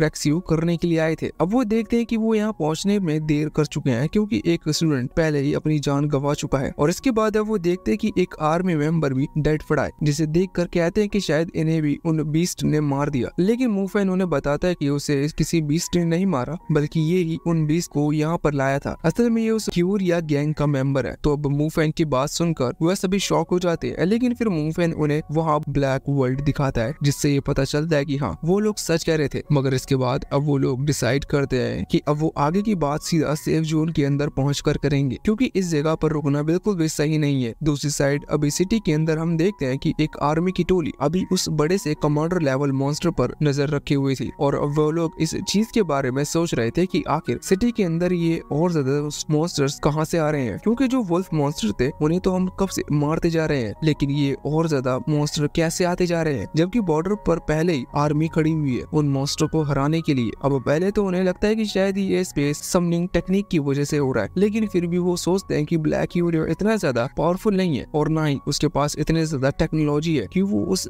समनिंग टेक्निक का यूज कर सके। इसलिए अब वो फैसला करते हैं कि वो ये बात कमांडर को जाकर बताएंगे। मगर तभी वहाँ पर बहुत सारे कमांडर लेवल मॉन्स्टर उनकी तरफ अटैक कर देते हैं, जिसकी वजह वजह से वो सभी भी मारे जाते हैं। अब यहाँ पर मूफैन का ग्रुप उन सोल्जर्स के ग्रुप के साथ फाइनली सेफ जोन के अंदर आ जाते हैं। ये लोग पूरी तरह से सेफ थे। तभी टीचर और मूफैन को वहाँ कमांडर ऊपर बुलाते हैं और कहते हैं कि मुझे तुम्हें देखकर बहुत खुशी हुई कि तुम जिंदा हो। लेकिन यहाँ पर मूफैन बिल्कुल भी खुश नहीं था, क्योंकि वो पहले ही अपने ना जाने कितने दोस्तों को खो चुका है और साथ ही सिटी के भी कई लोगों को भी मारे जा चुके हैं। अब यहाँ पर बुलाकर कमांडर उससे पूछते हैं कि आखिर तुम्हें कैसे पता चला कि इंस्ट्रक्टर यांग एक धोखेबाज है। तो इस पर मूफैन कहता है कि मुझे बिल्कुल भी पता नहीं था, पर जब उसने मुझे वो स्केट स्प्रिंग वाटर मांगा तब मुझे थोड़ा सा शक हुआ था और फिर उसने खुद ही अपनी आइडेंटिटी मुझे बता दी। अब इसके बाद कमांडर उससे कहते हैं कि देखो तुम मुझ पर भरोसा कर सकते हो और मुझे वाटर भी दे सकते हो। लेकिन अब मूफैन उन्हें बताता है कि भरोसे की बात नहीं है, बल्कि मैं उसे ही पी चुका हूँ। अब यहाँ पर ये सुनकर जनरल को बहुत ज्यादा खतरनाक वाला शौक लगता है और फिर वो गुस्सा भी हो जाते हैं और तुरंत ही मूफैन को पकड़ कर कहते हैं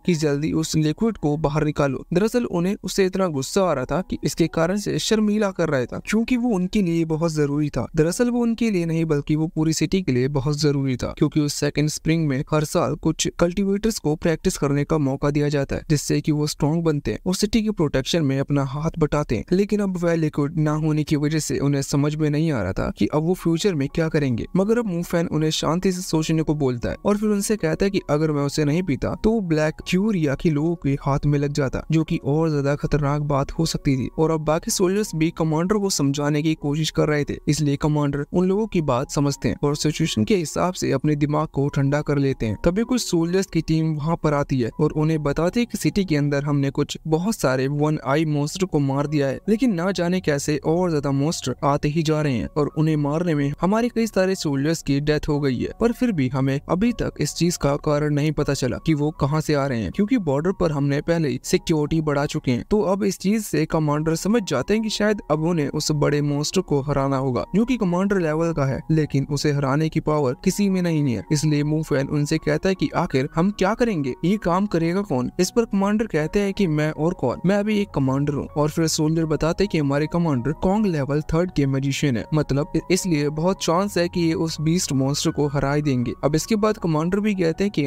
50% चांस है कि मैं उसे हरा दूंगा। और अब वो मूफैन से और ज्यादा कल्टीवेट करने को और साथ ही और ज्यादा स्ट्रॉन्ग बनने को कहते हैं, क्योंकि वैसे भी अब वो लिक्विड उसी के अंदर है। अब इसके बाद वो इतना कहकर वहाँ से उड़ जाते हैं। अब यहाँ सिटी के अंदर हम देखते हैं कि अभी मूफैन के डैड मूफैन को सिटी के अंदर ढूंढ रहे थे। वह धीरे धीरे हर एक मलबे को उठाकर चेक कर रहे थे कि क्या मूफैन वहाँ पर है, मगर तभी एक मॉन्स्टर उनकी तरफ अटैक कर देता है। जिसके बाद हम आ जाते हैं सीधा ही जैंग के पास, जो कि अभी यूए की डेड बॉडी के पास बैठा हुआ था। मगर उसके बाद अब वो खड़ा होता है और फैसला करता है कि उसे और स्ट्रॉन्ग बनना होगा और उसे हर किसी की जान बचानी होगी। यूए यही चाहती थी और यूए ने ही जैंग की जान बचाई थी। अब वो फैसला कर लेता है कि आज के बाद कोई भी उसके लिए नहीं मरेगा, बल्कि वो अपनी जान को दूसरों की जान बचाने के लिए दांव पर लगाएगा। अभी यहाँ मूफैन छत पर खड़ा हुआ था, तभी वहाँ पर मो निंगजू आ जाती है और वो मूफैन को जिंदा देखकर बहुत खुश होती है। लेकिन तभी उसके डैड वहाँ पर आते हैं और वो ये चीज देखकर शॉक थे कि निंगजू ने सिर्फ एक मामूली स्कूल स्टूडेंट के लिए उसकी बात ना मानकर वहाँ से भागने की कोशिश की। पर फिर अब वो मूफैन को देखते हैं और वहाँ आकर कहते हैं कि तुम जैसे कायर लड़के मैंने आज तक नहीं देखे, जो अपने दोस्तों को भी छोड़कर यहाँ पर आ गया। मगर अब मूफैन कहता है कि तुम्हारे जैसा ही नहीं, तुम्हारे पास इतना पैसा था कि तुम रिसर्च नहीं कर पाए, तुम्हें नहीं पता कि अब मेरे कितने दोस्त मारे गए और अब इसके बाद एक आग बढ़ा रहे हो। लेकिन तभी निंगजू उसे रोक लेती है और अपने फादर को प्रोटेक्ट करती है। अब मूफैन वहाँ से चला जाता है, लेकिन अभी उसे भी अपने फादर की याद आ रही थी और वो उन्हीं के बारे में सोच रहा था। वैसे अभी सिटी के अंदर हम देखते हैं कि जब वहाँ बीस्ट मूफैन के डैड पर अटैक करता है, तभी वहाँ पर लेना आ जाती है, जो कि उन्हें बचा लेती है। दूसरी तरफ हम देखते हैं कि अभी मूफैन कैंप की तरफ आया था, जहाँ उन सभी लोगों के नाम थे जो कि अभी बाहर से सेफ जोन के अंदर आए हैं। यहाँ पर मूफैन सभी के नाम चेक करता है, लेकिन उसमें उसके फादर का नाम या फिर उसके सिस्टर का नाम कहीं पर भी नहीं था, तो वो थोड़ा सा चिंता में था। तभी वहाँ पर दूसरे मास्टर आते हैं, जिनसे उसे पता चलता है कि अभी मास्टर टनल के थ्रू सेफ जोन के अंदर आने की कोशिश कर रहे हैं। लेकिन इतनी बड़ी सिटी के अंदर बहुत ज्यादा टनल्स हैं और यहाँ सेफ जोन के अंदर भी उन टनल्स के बहुत सारे रास्ते हैं और उनके पास इतनी आर्मी नहीं है कि वहाँ पर हर जगह अपने सोल्जर्स को खड़ा कर सके। इसलिए अब उन्हें यही पता करना होगा कि आखिर मॉन्स्टर किस जगह से आ रहे हैं, जिससे कि वहाँ जाकर वो उन मॉन्स्टर को अंदर आने से रोक सके। लेकिन अब उन हजारों टनल्स में से एक टनल का पता लगाना बहुत मुश्किल था। मगर तभी मूफैन को याद आता है कि 2 साल पहले उसने जब हंटर ग्रुप ज्वाइन किया था, तभी उसने एक मॉन्स्टर को टनल के अंदर देखा था। तो वो समझ जाता है कि ये पूरी प्लानिंग करीब 2 साल पहले ही की जा रही थी। अब वो यही सोचकर बहुत शौक था, लेकिन फिर वो आर्मी डैड से बात कर उनसे हंटर ग्रुप को बुलाने को कहता है और बताता है कि वो उन सभी के पहले भी काम कर चुका है और वो इस चीज में उनकी बहुत मदद कर सकते हैं। अब वहाँ पर हंटर ग्रुप को बुलाया जाता है और यह हमारा मूवफैन उनसे कहता है कि उसे उन सभी टनल्स की डिटेल इन्फॉर्मेशन चाहिए जहाँ पर 1 साल पहले सबसे ज्यादा मॉन्स्टर पाए गए हो। लेकिन इस पर कैप्टन कहते हैं कि हाँ, कि ये तो बहुत ज्यादा मुश्किल है, क्योंकि पिछले 1 साल में हमने जितने मारे हैं उतने हमने पिछले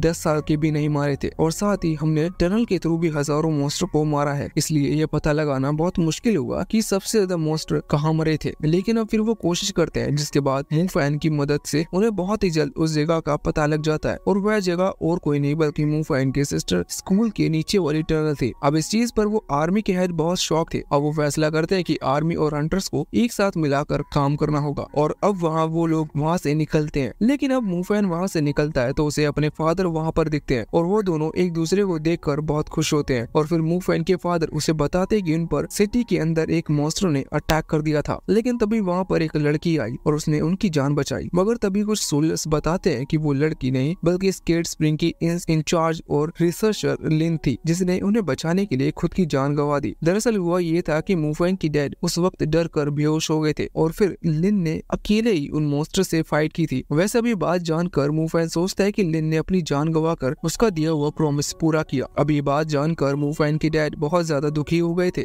और वो हर चीज के लिए खुद को दोष दे रहे थे। साथ ही वो इस चीज पर दुखी थे कि उनकी बेटी जाया अभी सिटी के अंदर है, और वो सोच रहे थे कि वो वहाँ सेफ होगी कि नहीं। अब आर्मी और हंटर्स का ग्रुप एक साथ वहाँ सिटी की तरफ निकलने लगा था, जिसे देखकर सभी स्टूडेंट और बाकी लोग बहुत शॉक हो रहे थे कि आखिर ये सच में इतना बड़ा कदम उठाने जा रहे हैं, क्योंकि वहाँ पर जाना मतलब सीधे सीधे मरना ही है। मगर अब तभी वह ज्यादा शौक तब होते हैं जब मूवफैन भी वहाँ पर आता है और कहता है कि मैं भी तुम लोगों के साथ चलूंगा। अभी यहाँ पर मूवफैन के सभी दोस्त और उसके फादर उसे ऐसा करने से मना करते हैं। अभी मूवफैन के फादर मूवफैन से कहते हैं कि जाया का कोई भरोसा नहीं कि वो वहाँ पर बच पाई होगी कि नहीं, इसलिए मैं नहीं चाहता कि तुम भी वहाँ पर जाओ और फिर मैं तुम्हें भी खो दूं। लेकिन इस पर मूवफैन कहता है कि आप चिंता मत कीजिए, मुझ पर भरोसा कीजिए, मैं पूरी तरह से ठीक रहूंगा और मेरा इंतजार कीजिएगा। अब यहाँ पर वो आर्मी के हेड मूवफैन से कहते हैं कि देखो, तुम हमारे साथ चल तो रहे हो, लेकिन इसका कोई फायदा नहीं, क्योंकि हम वहाँ पर हमारा काम करने जा रहे हैं। इस बीच हम तुम्हारी मदद नहीं कर पाएंगे। लेकिन इस पर मूवफैन कहता है कि बस आप मुझे अपने साथ ले चलिए, मुझे कुछ हेल्प की जरूरत नहीं। अब वो लोग मान जाते हैं और सिटी की तरफ निकल पड़ते हैं। दूसरी तरफ हम उस जगह पर आते हैं जहाँ पर अभी मूवफैन की सिस्टर थी, और अभी वो पूरी तरह से सेफ थी, उसका मतलब उसे कुछ नहीं हुआ था। वैसे वहाँ पर कुछ लोग भी थे। यहाँ ग्रुप एक मॉल के अंदर छुपा हुआ था, और यहाँ पर ये सभी अपनी फैमिली से दूर होकर अपनी सारी उम्मीदें खो चुके थे, और उन्हें नहीं लग रहा था कि अब वो यहाँ से जिंदा बच पाएंगे, क्योंकि कभी भी मॉन्स्टर यहाँ पर अटैक कर सकते हैं। अब कुछ लोग कहते हैं कि हमें यहाँ से निकलकर सेफ जोन की तरफ बढ़ना चाहिए, लेकिन अब बाकी भी लोग मना कर देते हैं और कहते हैं कि लेवल फ्लोर का अलार्म बज चुका है, तो ऐसे में हम यहाँ से नहीं निकल सकते, क्योंकि इसका कोई फायदा नहीं है। मगर तभी वहाँ पर एक आदमी बताता है कि वहाँ पहले ड्रेनेज में काम कर चुका है और उसे सारी टनल्स के बारे में पता है, तो अगर वो लोग यहाँ से ड्रेनेज की सिस्टम का यूज कर चैम्बर्स के थ्रू निकलना चाहें तो निकल सकते हैं। अब उन लोगों को प्लान बहुत पसंद आता है और वहाँ निकलने लगते हैं। लेकिन तभी वहीं खड़ी एक लड़की बताती है कि यह लड़की चल नहीं सकती और ना ही कि हम वहाँ व्हील चेयर ले जा सकते हैं, इसलिए हमें कोई दूसरा रास्ता सोचना होगा। लेकिन अब वह लोग उसकी बात पर ध्यान नहीं देते और खुद ही जाने की ज्यादा चिंता करके आगे बढ़ जाते हैं। मगर वो लड़की अभी वहाँ से नहीं जा रही थी, तो अब यहाँ पर जाया उससे कहती है कि तुम्हें भी उनके साथ जाना चाहिए, क्योंकि यहाँ पर रहने से कोई फायदा नहीं, अगर तुम यहाँ रहोगी तो हम दोनों मरेंगे। और अब इतना कहकर वो अपने हाथ का ब्रेसलेट, जो कि मूवफैन ने उसे बर्थडे गिफ्ट के तौर पर दिया था, और अब जाया उससे कहती है कि इसे अपने साथ लेकर जाओ, और अगर तुम्हें मेरा भाई कहीं पर मिले तो उसे दे देना। अब वो लड़की पहले तो जाया को खुद के कंधे पर उठाकर ले जाने को तैयार थी, लेकिन जाया के इतना कहने के बाद वो भी उसकी बात मानकर वहाँ से चली जाती है।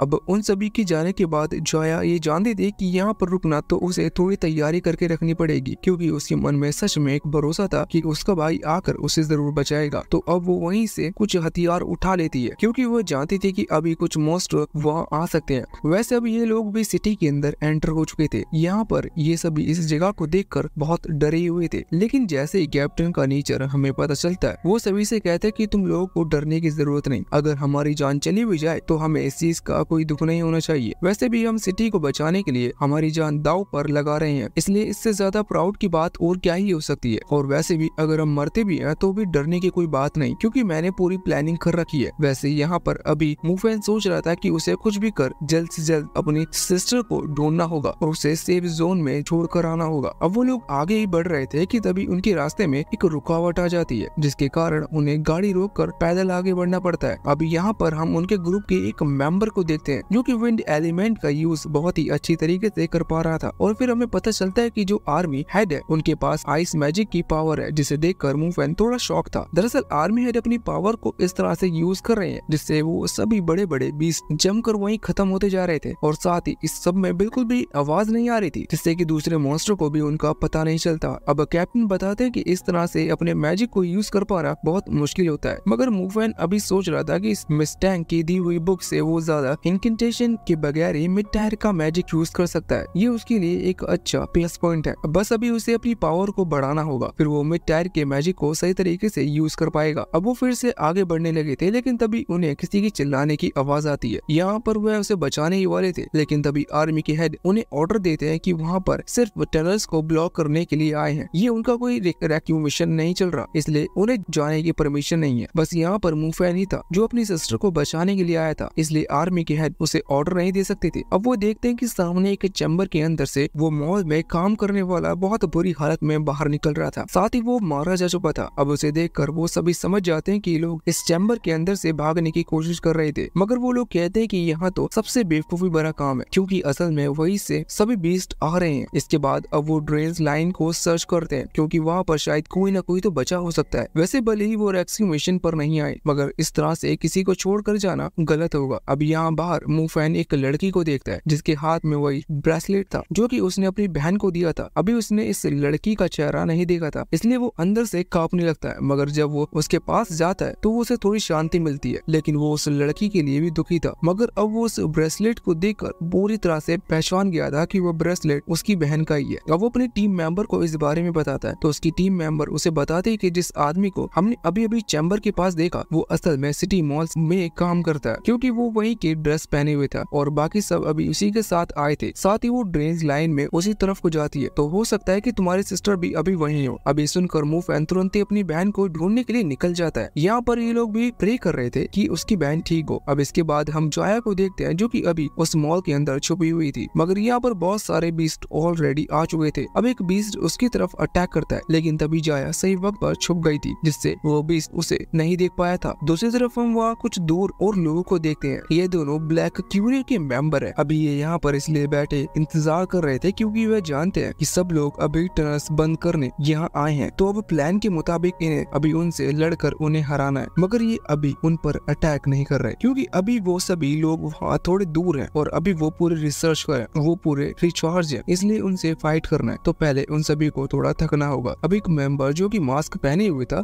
उसकी नजर मूवफैन पर पड़ती है, तो वह सीधा ही उसकी तरफ जाने लगता है। वैसे वो दूसरे से कहता है कि ये ऑलरेडी अकेला है और इसे हराने के लिए मुझे तुम्हारी जरूरत नहीं। अब यहाँ पर मूवफैन उस मॉल के बिल्कुल पास आ चुका था, पर अब कुछ मॉन्स्टर्स ने उस पर अटैक कर दिया था। मगर यहाँ पर अचानक से वो ब्लैक कुरियर का आदमी उसके सामने आ जाता है और कहता है कि क्या तुमने मुझे नहीं पहचाना? तो अब मूवफैन उसे नहीं पहचान रहा था, मगर अब वो आदमी अपना मास्क उतारता है और हम देखते हैं कि असल में वो तो मुआंग है, मगर अभी उसके फेस पर जलने के निशान थे, बल्कि उसका आधा फेस ही जला हुआ था, जो कि उसे ब्लैक क्यूरिया की तरफ से सजा मिली थी अपनी फाइट जीत ना पाने की वजह से, और साथ ही अपना मिशन मतलब ये उस स्केट स्प्रिंग के वाटर को ना ले जाने की वजह से। अभी यहाँ पर आकर वो मूवफैन से लड़ने की बात करता है, तो इस पर मूवफैन कहता है कि तुम मुझे पहले भी नहीं हरा पाए थे और तुम तो अब कैसे हराओगे? लेकिन इस पर मुआंग कहता है कि तब मैं सबके सामने फाइट कर रहा था, इसलिए मैं तुम्हें नहीं हरा पाया, और ये मत सोचो सिर्फ तुम्हारे पास ही सीक्रेट टैलेंट है। और अब इतना कहकर अब वो ब्लैक क्यूरिया के खास ब्लड का यूज कर वहाँ पर कई सारे मॉन्स्टर्स को समन कर लेता है और कहता है कि तुम्हारे दो तरीकों के टैलेंट भी इसके सामने कुछ नहीं है। अब मूवफैन टाइम वेस्ट ना करते हुए वहाँ से भाग जाता है और मुआंग भी अभी उसके पीछे आने वाला था, लेकिन तभी उसे कॉल आता है। ये कॉल उसके दूसरे साथी का था। वो ऐसे बताता है कि मिलिट्री कमांडर भी यहाँ पर आ चुके हैं और वो सब जाइंट मॉन्स्टर की तरफ बढ़ रहे हैं। और दूसरी खबर की बाकी सभी हंटर ग्रुप वाले अभी स्कूल की तरफ बढ़ रहे हैं, इसलिए हमें उन्हें रोकना होगा। वैसे भी मुआंग यहाँ से जाना नहीं चाहता था, लेकिन ब्लैक यूरिया का ऑर्डर ना मानने की सजा वो पहले भी जान चुका है, इसलिए अब उसे ना चाहते हुए भी जाना पड़ता है। अब यहाँ पर मूवफैन भाग रहा था, तभी वहाँ एक सिक्योरिटी रूम में पहुँचता है। वैसे भी वो सोच रहा था कि अगर इस मॉन्स्टर को हराना है तो उसके लिए उसे मिड टायर का मैजिक यूज करना होगा, जो कि अभी तक उसे नहीं आया है। लेकिन तभी वो पीछे मुड़ता है और देखता है कि ये सिक्योरिटी रूम है जहाँ हर तरफ तरफ के कैमरे का विजन टेलीविजन पर दिख रहा है। अब वो एक कमरे में अपनी सिस्टर को देखता है और बहुत शॉक हो जाता है। दरअसल जाया अभी रेफ्रिजरेटर में छुपी हुई थी। अब यहाँ पर मूफैन की हिम्मत टूट रही थी क्योंकि उसे समझ में नहीं आ रहा था कि वो उन मॉन्स्टर्स को कैसे हराए। लेकिन उसकी सिस्टर को देखकर उसे थोड़ा मोटिवेशन मिलता है क्योंकि उसकी सिस्टर को अभी पूरा भरोसा था कि उसका भाई उसे बचाने आएगा। वैसे देखा जाए तो जाया सच में बहुत ज्यादा समझदार है क्योंकि अभी वह रेफ्रिजरेटर में इसलिए छुपी थी क्योंकि ये मॉन्स्टर की आंखें उतनी पावरफुल नहीं कि वो किसी भी ह्यूमन को देख पाए। इसलिए सभी मॉन्स्टर ह्यूमन बॉडी की हीट का यूज करते हैं उनका पता लगाने के लिए। इसलिए वो रेफ्रिजरेटर में छुपी हुई थी जिससे कि वो कभी उसे ढूंढ ना पाए। अब मूफैन मोटिवेट होकर फैसला करता है कि उसे किसी तरीके से मिड टायर का मैजिक यूज करना होगा और अब इसके बाद वो अपने सभी टार को रीअरेंज करने की कोशिश करता है। लेकिन तभी उसका पेंडेंट अचानक से ग्लो करने लगता है जिसे देखकर मूफैन कहता है कि कहीं इसने केट स्प्रिंग के वाटर की एनर्जी को एब्जॉर्ब तो नहीं कर लिया। अब इसके बाद वो मिड टायर मैजिक को भी यूज कर पा रहा था। वैसे अभी वो मिड टायर के मैजिक के लेवल पर नहीं पहुंचा है। असल में मिस टैंक की इस खास बुक के कारण ही वो बिना उस लेवल तक पहुंचेगा। अपने टैलेंट के कारण उस मैजिक का यूज कर पा रहा है। अब वो यहाँ मौजूद सभी बीस्ट को मारकर सीधा ही अपने सिस्टर की तरफ जाता है। वहाँ पर उसकी सिस्टर के ऊपर भी कुछ बीस्ट ने अटैक कर दिया था लेकिन वो थोड़ी समझदारी से खुद को बचा लेती है। अब वो एक बड़े से शेल्फ के नीचे छुप गई थी। तभी वहाँ भी कुछ बीस्ट आ जाते हैं लेकिन इसी वक्त वहाँ पर मूफैन आ जाता है और अपनी फायर पावर का यूज कर उन बीस्ट को मार देता है। अब जैसे ही जाया अपने ब्रदर को देखती है तो वो खुश हो जाती है लेकिन तभी अचानक से वो बेहोश हो जाती है। अब मूफैन देखता है कि उसकी बॉडी बिल्कुल ठंडी पड़ चुकी है क्योंकि वह रेफ्रिजरेटर में छुपी हुई थी। इसलिए अब वो अपनी फायर फ्लेम्स का यूज कर उसे हील करता है और फिर जाया को होश आ जाता है। अब वो बहुत खुश थी पर फिर मूफैन उसे उसका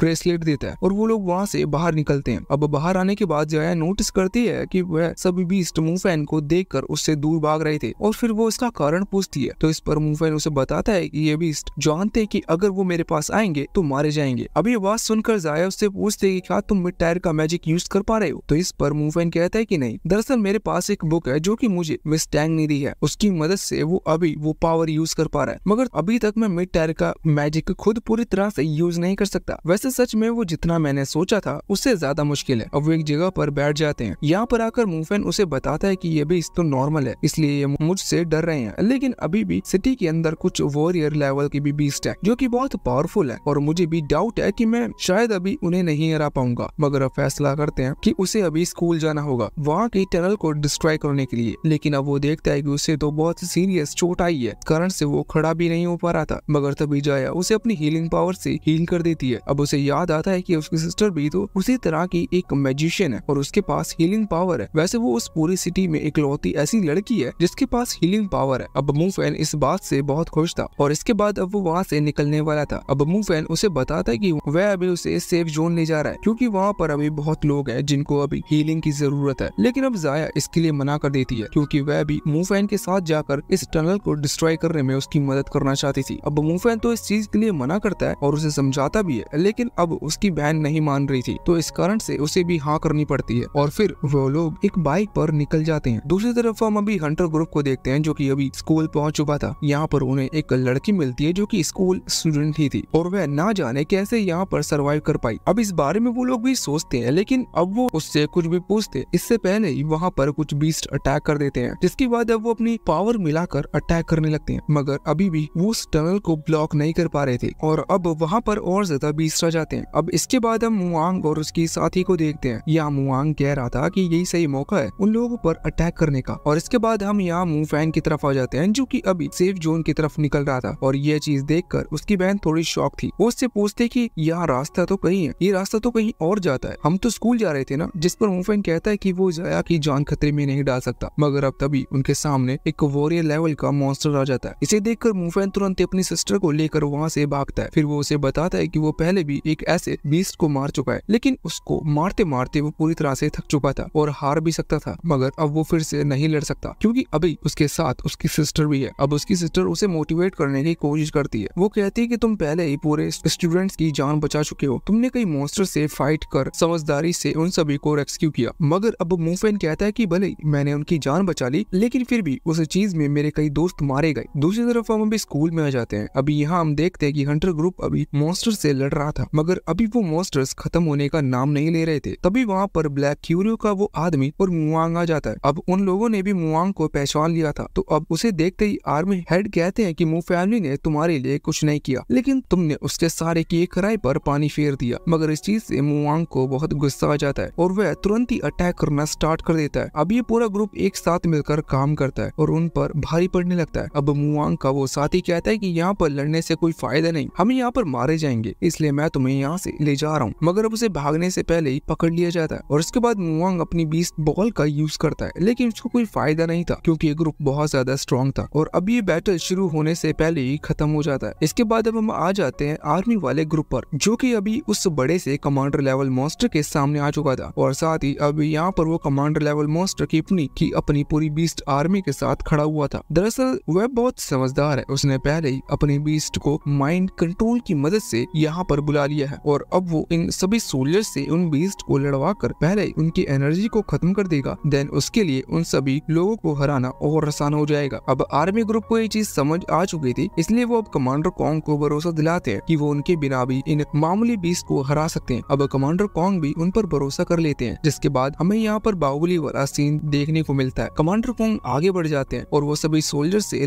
लड़कर उन बीस्ट को सामने से हटा रहे थे, जिसमें कई सोल्जर्स भी मारे जाते हैं। मगर अब वो सोल्जर कमांडर कॉन्ग से कहते कि हमें आप पर पूरा भरोसा है, आपको इसे हराना होगा। अब कमांडर कॉन्ग बिना रुके आगे बढ़ जाते हैं और अब वो उस बीस्ट के सामने पहुंचते हैं। यहाँ पर कमांडर अपना जोडिया मैजिक का यूज कर रहे थे। ये अटैक बहुत ही ज्यादा बड़ा और बहुत ही ज्यादा पावरफुल था, इसे दूर से ही देखा जा सकता था और रास्ते में मुंगफैन भी इसे देखकर शॉक था। साथ ही वो समझ जाते कि अटैक कमांडर के अलावा और कोई नहीं कर सकता। अब इससे उसे टाइम मिल गया था वापस सेफ जोन में जाने का, मगर तभी उसकी सिस्टर कहती है कि हमें स्कूल की उस टनल को बंद करना होगा, वरना सेफ जोन में भी बीस्ट आ जाएंगे, इसलिए अभी हमें स्कूल में जाना चाहिए। तो अब मुंगफैन भी उसकी बात को मान लेता है और अब वो स्कूल के लिए निकल पड़ते हैं। वैसे अभी वहाँ की हालत ये थी कि थ्रोन लेवल के मॉन्स्टर ने उनके पूरे ग्रुप पर हमला कर दिया था और उन मॉन्स्टर को हराना इस पूरे ग्रुप की बस की बात नहीं थी। तभी वहाँ पर मुंगफैन आ जाता है। अब कैप्टन उससे कहते हैं कि तुम यहाँ से चले जाओ, अभी हम इसे और देर तक यहीं रोकते हैं, तुम्हारा जीना जरूरी है, तुम्हें फ्यूचर में और स्ट्रॉन्ग बनना होगा और सिटी को प्रोटेक्ट करना होगा। मगर मुंगफैन कहता है कि हम अभी तक हारे नहीं है, जो आप ऐसी बात कर रहे हो, और वैसे भी ऐसी बात आपके मुंह से अच्छी नहीं लगती। अब इतना कहकर वो अपने मिड टायर मैजिक को एक्टिवेट करने लगता है और ये उस मॉन्स्टर से कहता है कि तुमने बहुत घर तबाह कर दिए, मगर अब मैं तुम्हें और तबाही नहीं फैलाने दूंगा। और अब इतना कहकर वो अपनी पावर को यूज करता है, जिसके बाद वो बीस्ट वहीं पर मारा जाता है। ये अटैक इतना स्ट्रॉन्ग था कि वहाँ से सीधा सेफ जोन में भी इसकी एनर्जी का पता चल रहा था। मगर अभी मुंगफैन कहता है कि क्या सच में ये लड़ाई इतनी आसानी से खत्म हो जाएगी? और बस इसी के साथ ही सीजन 2 भी यहीं पर खत्म होता है।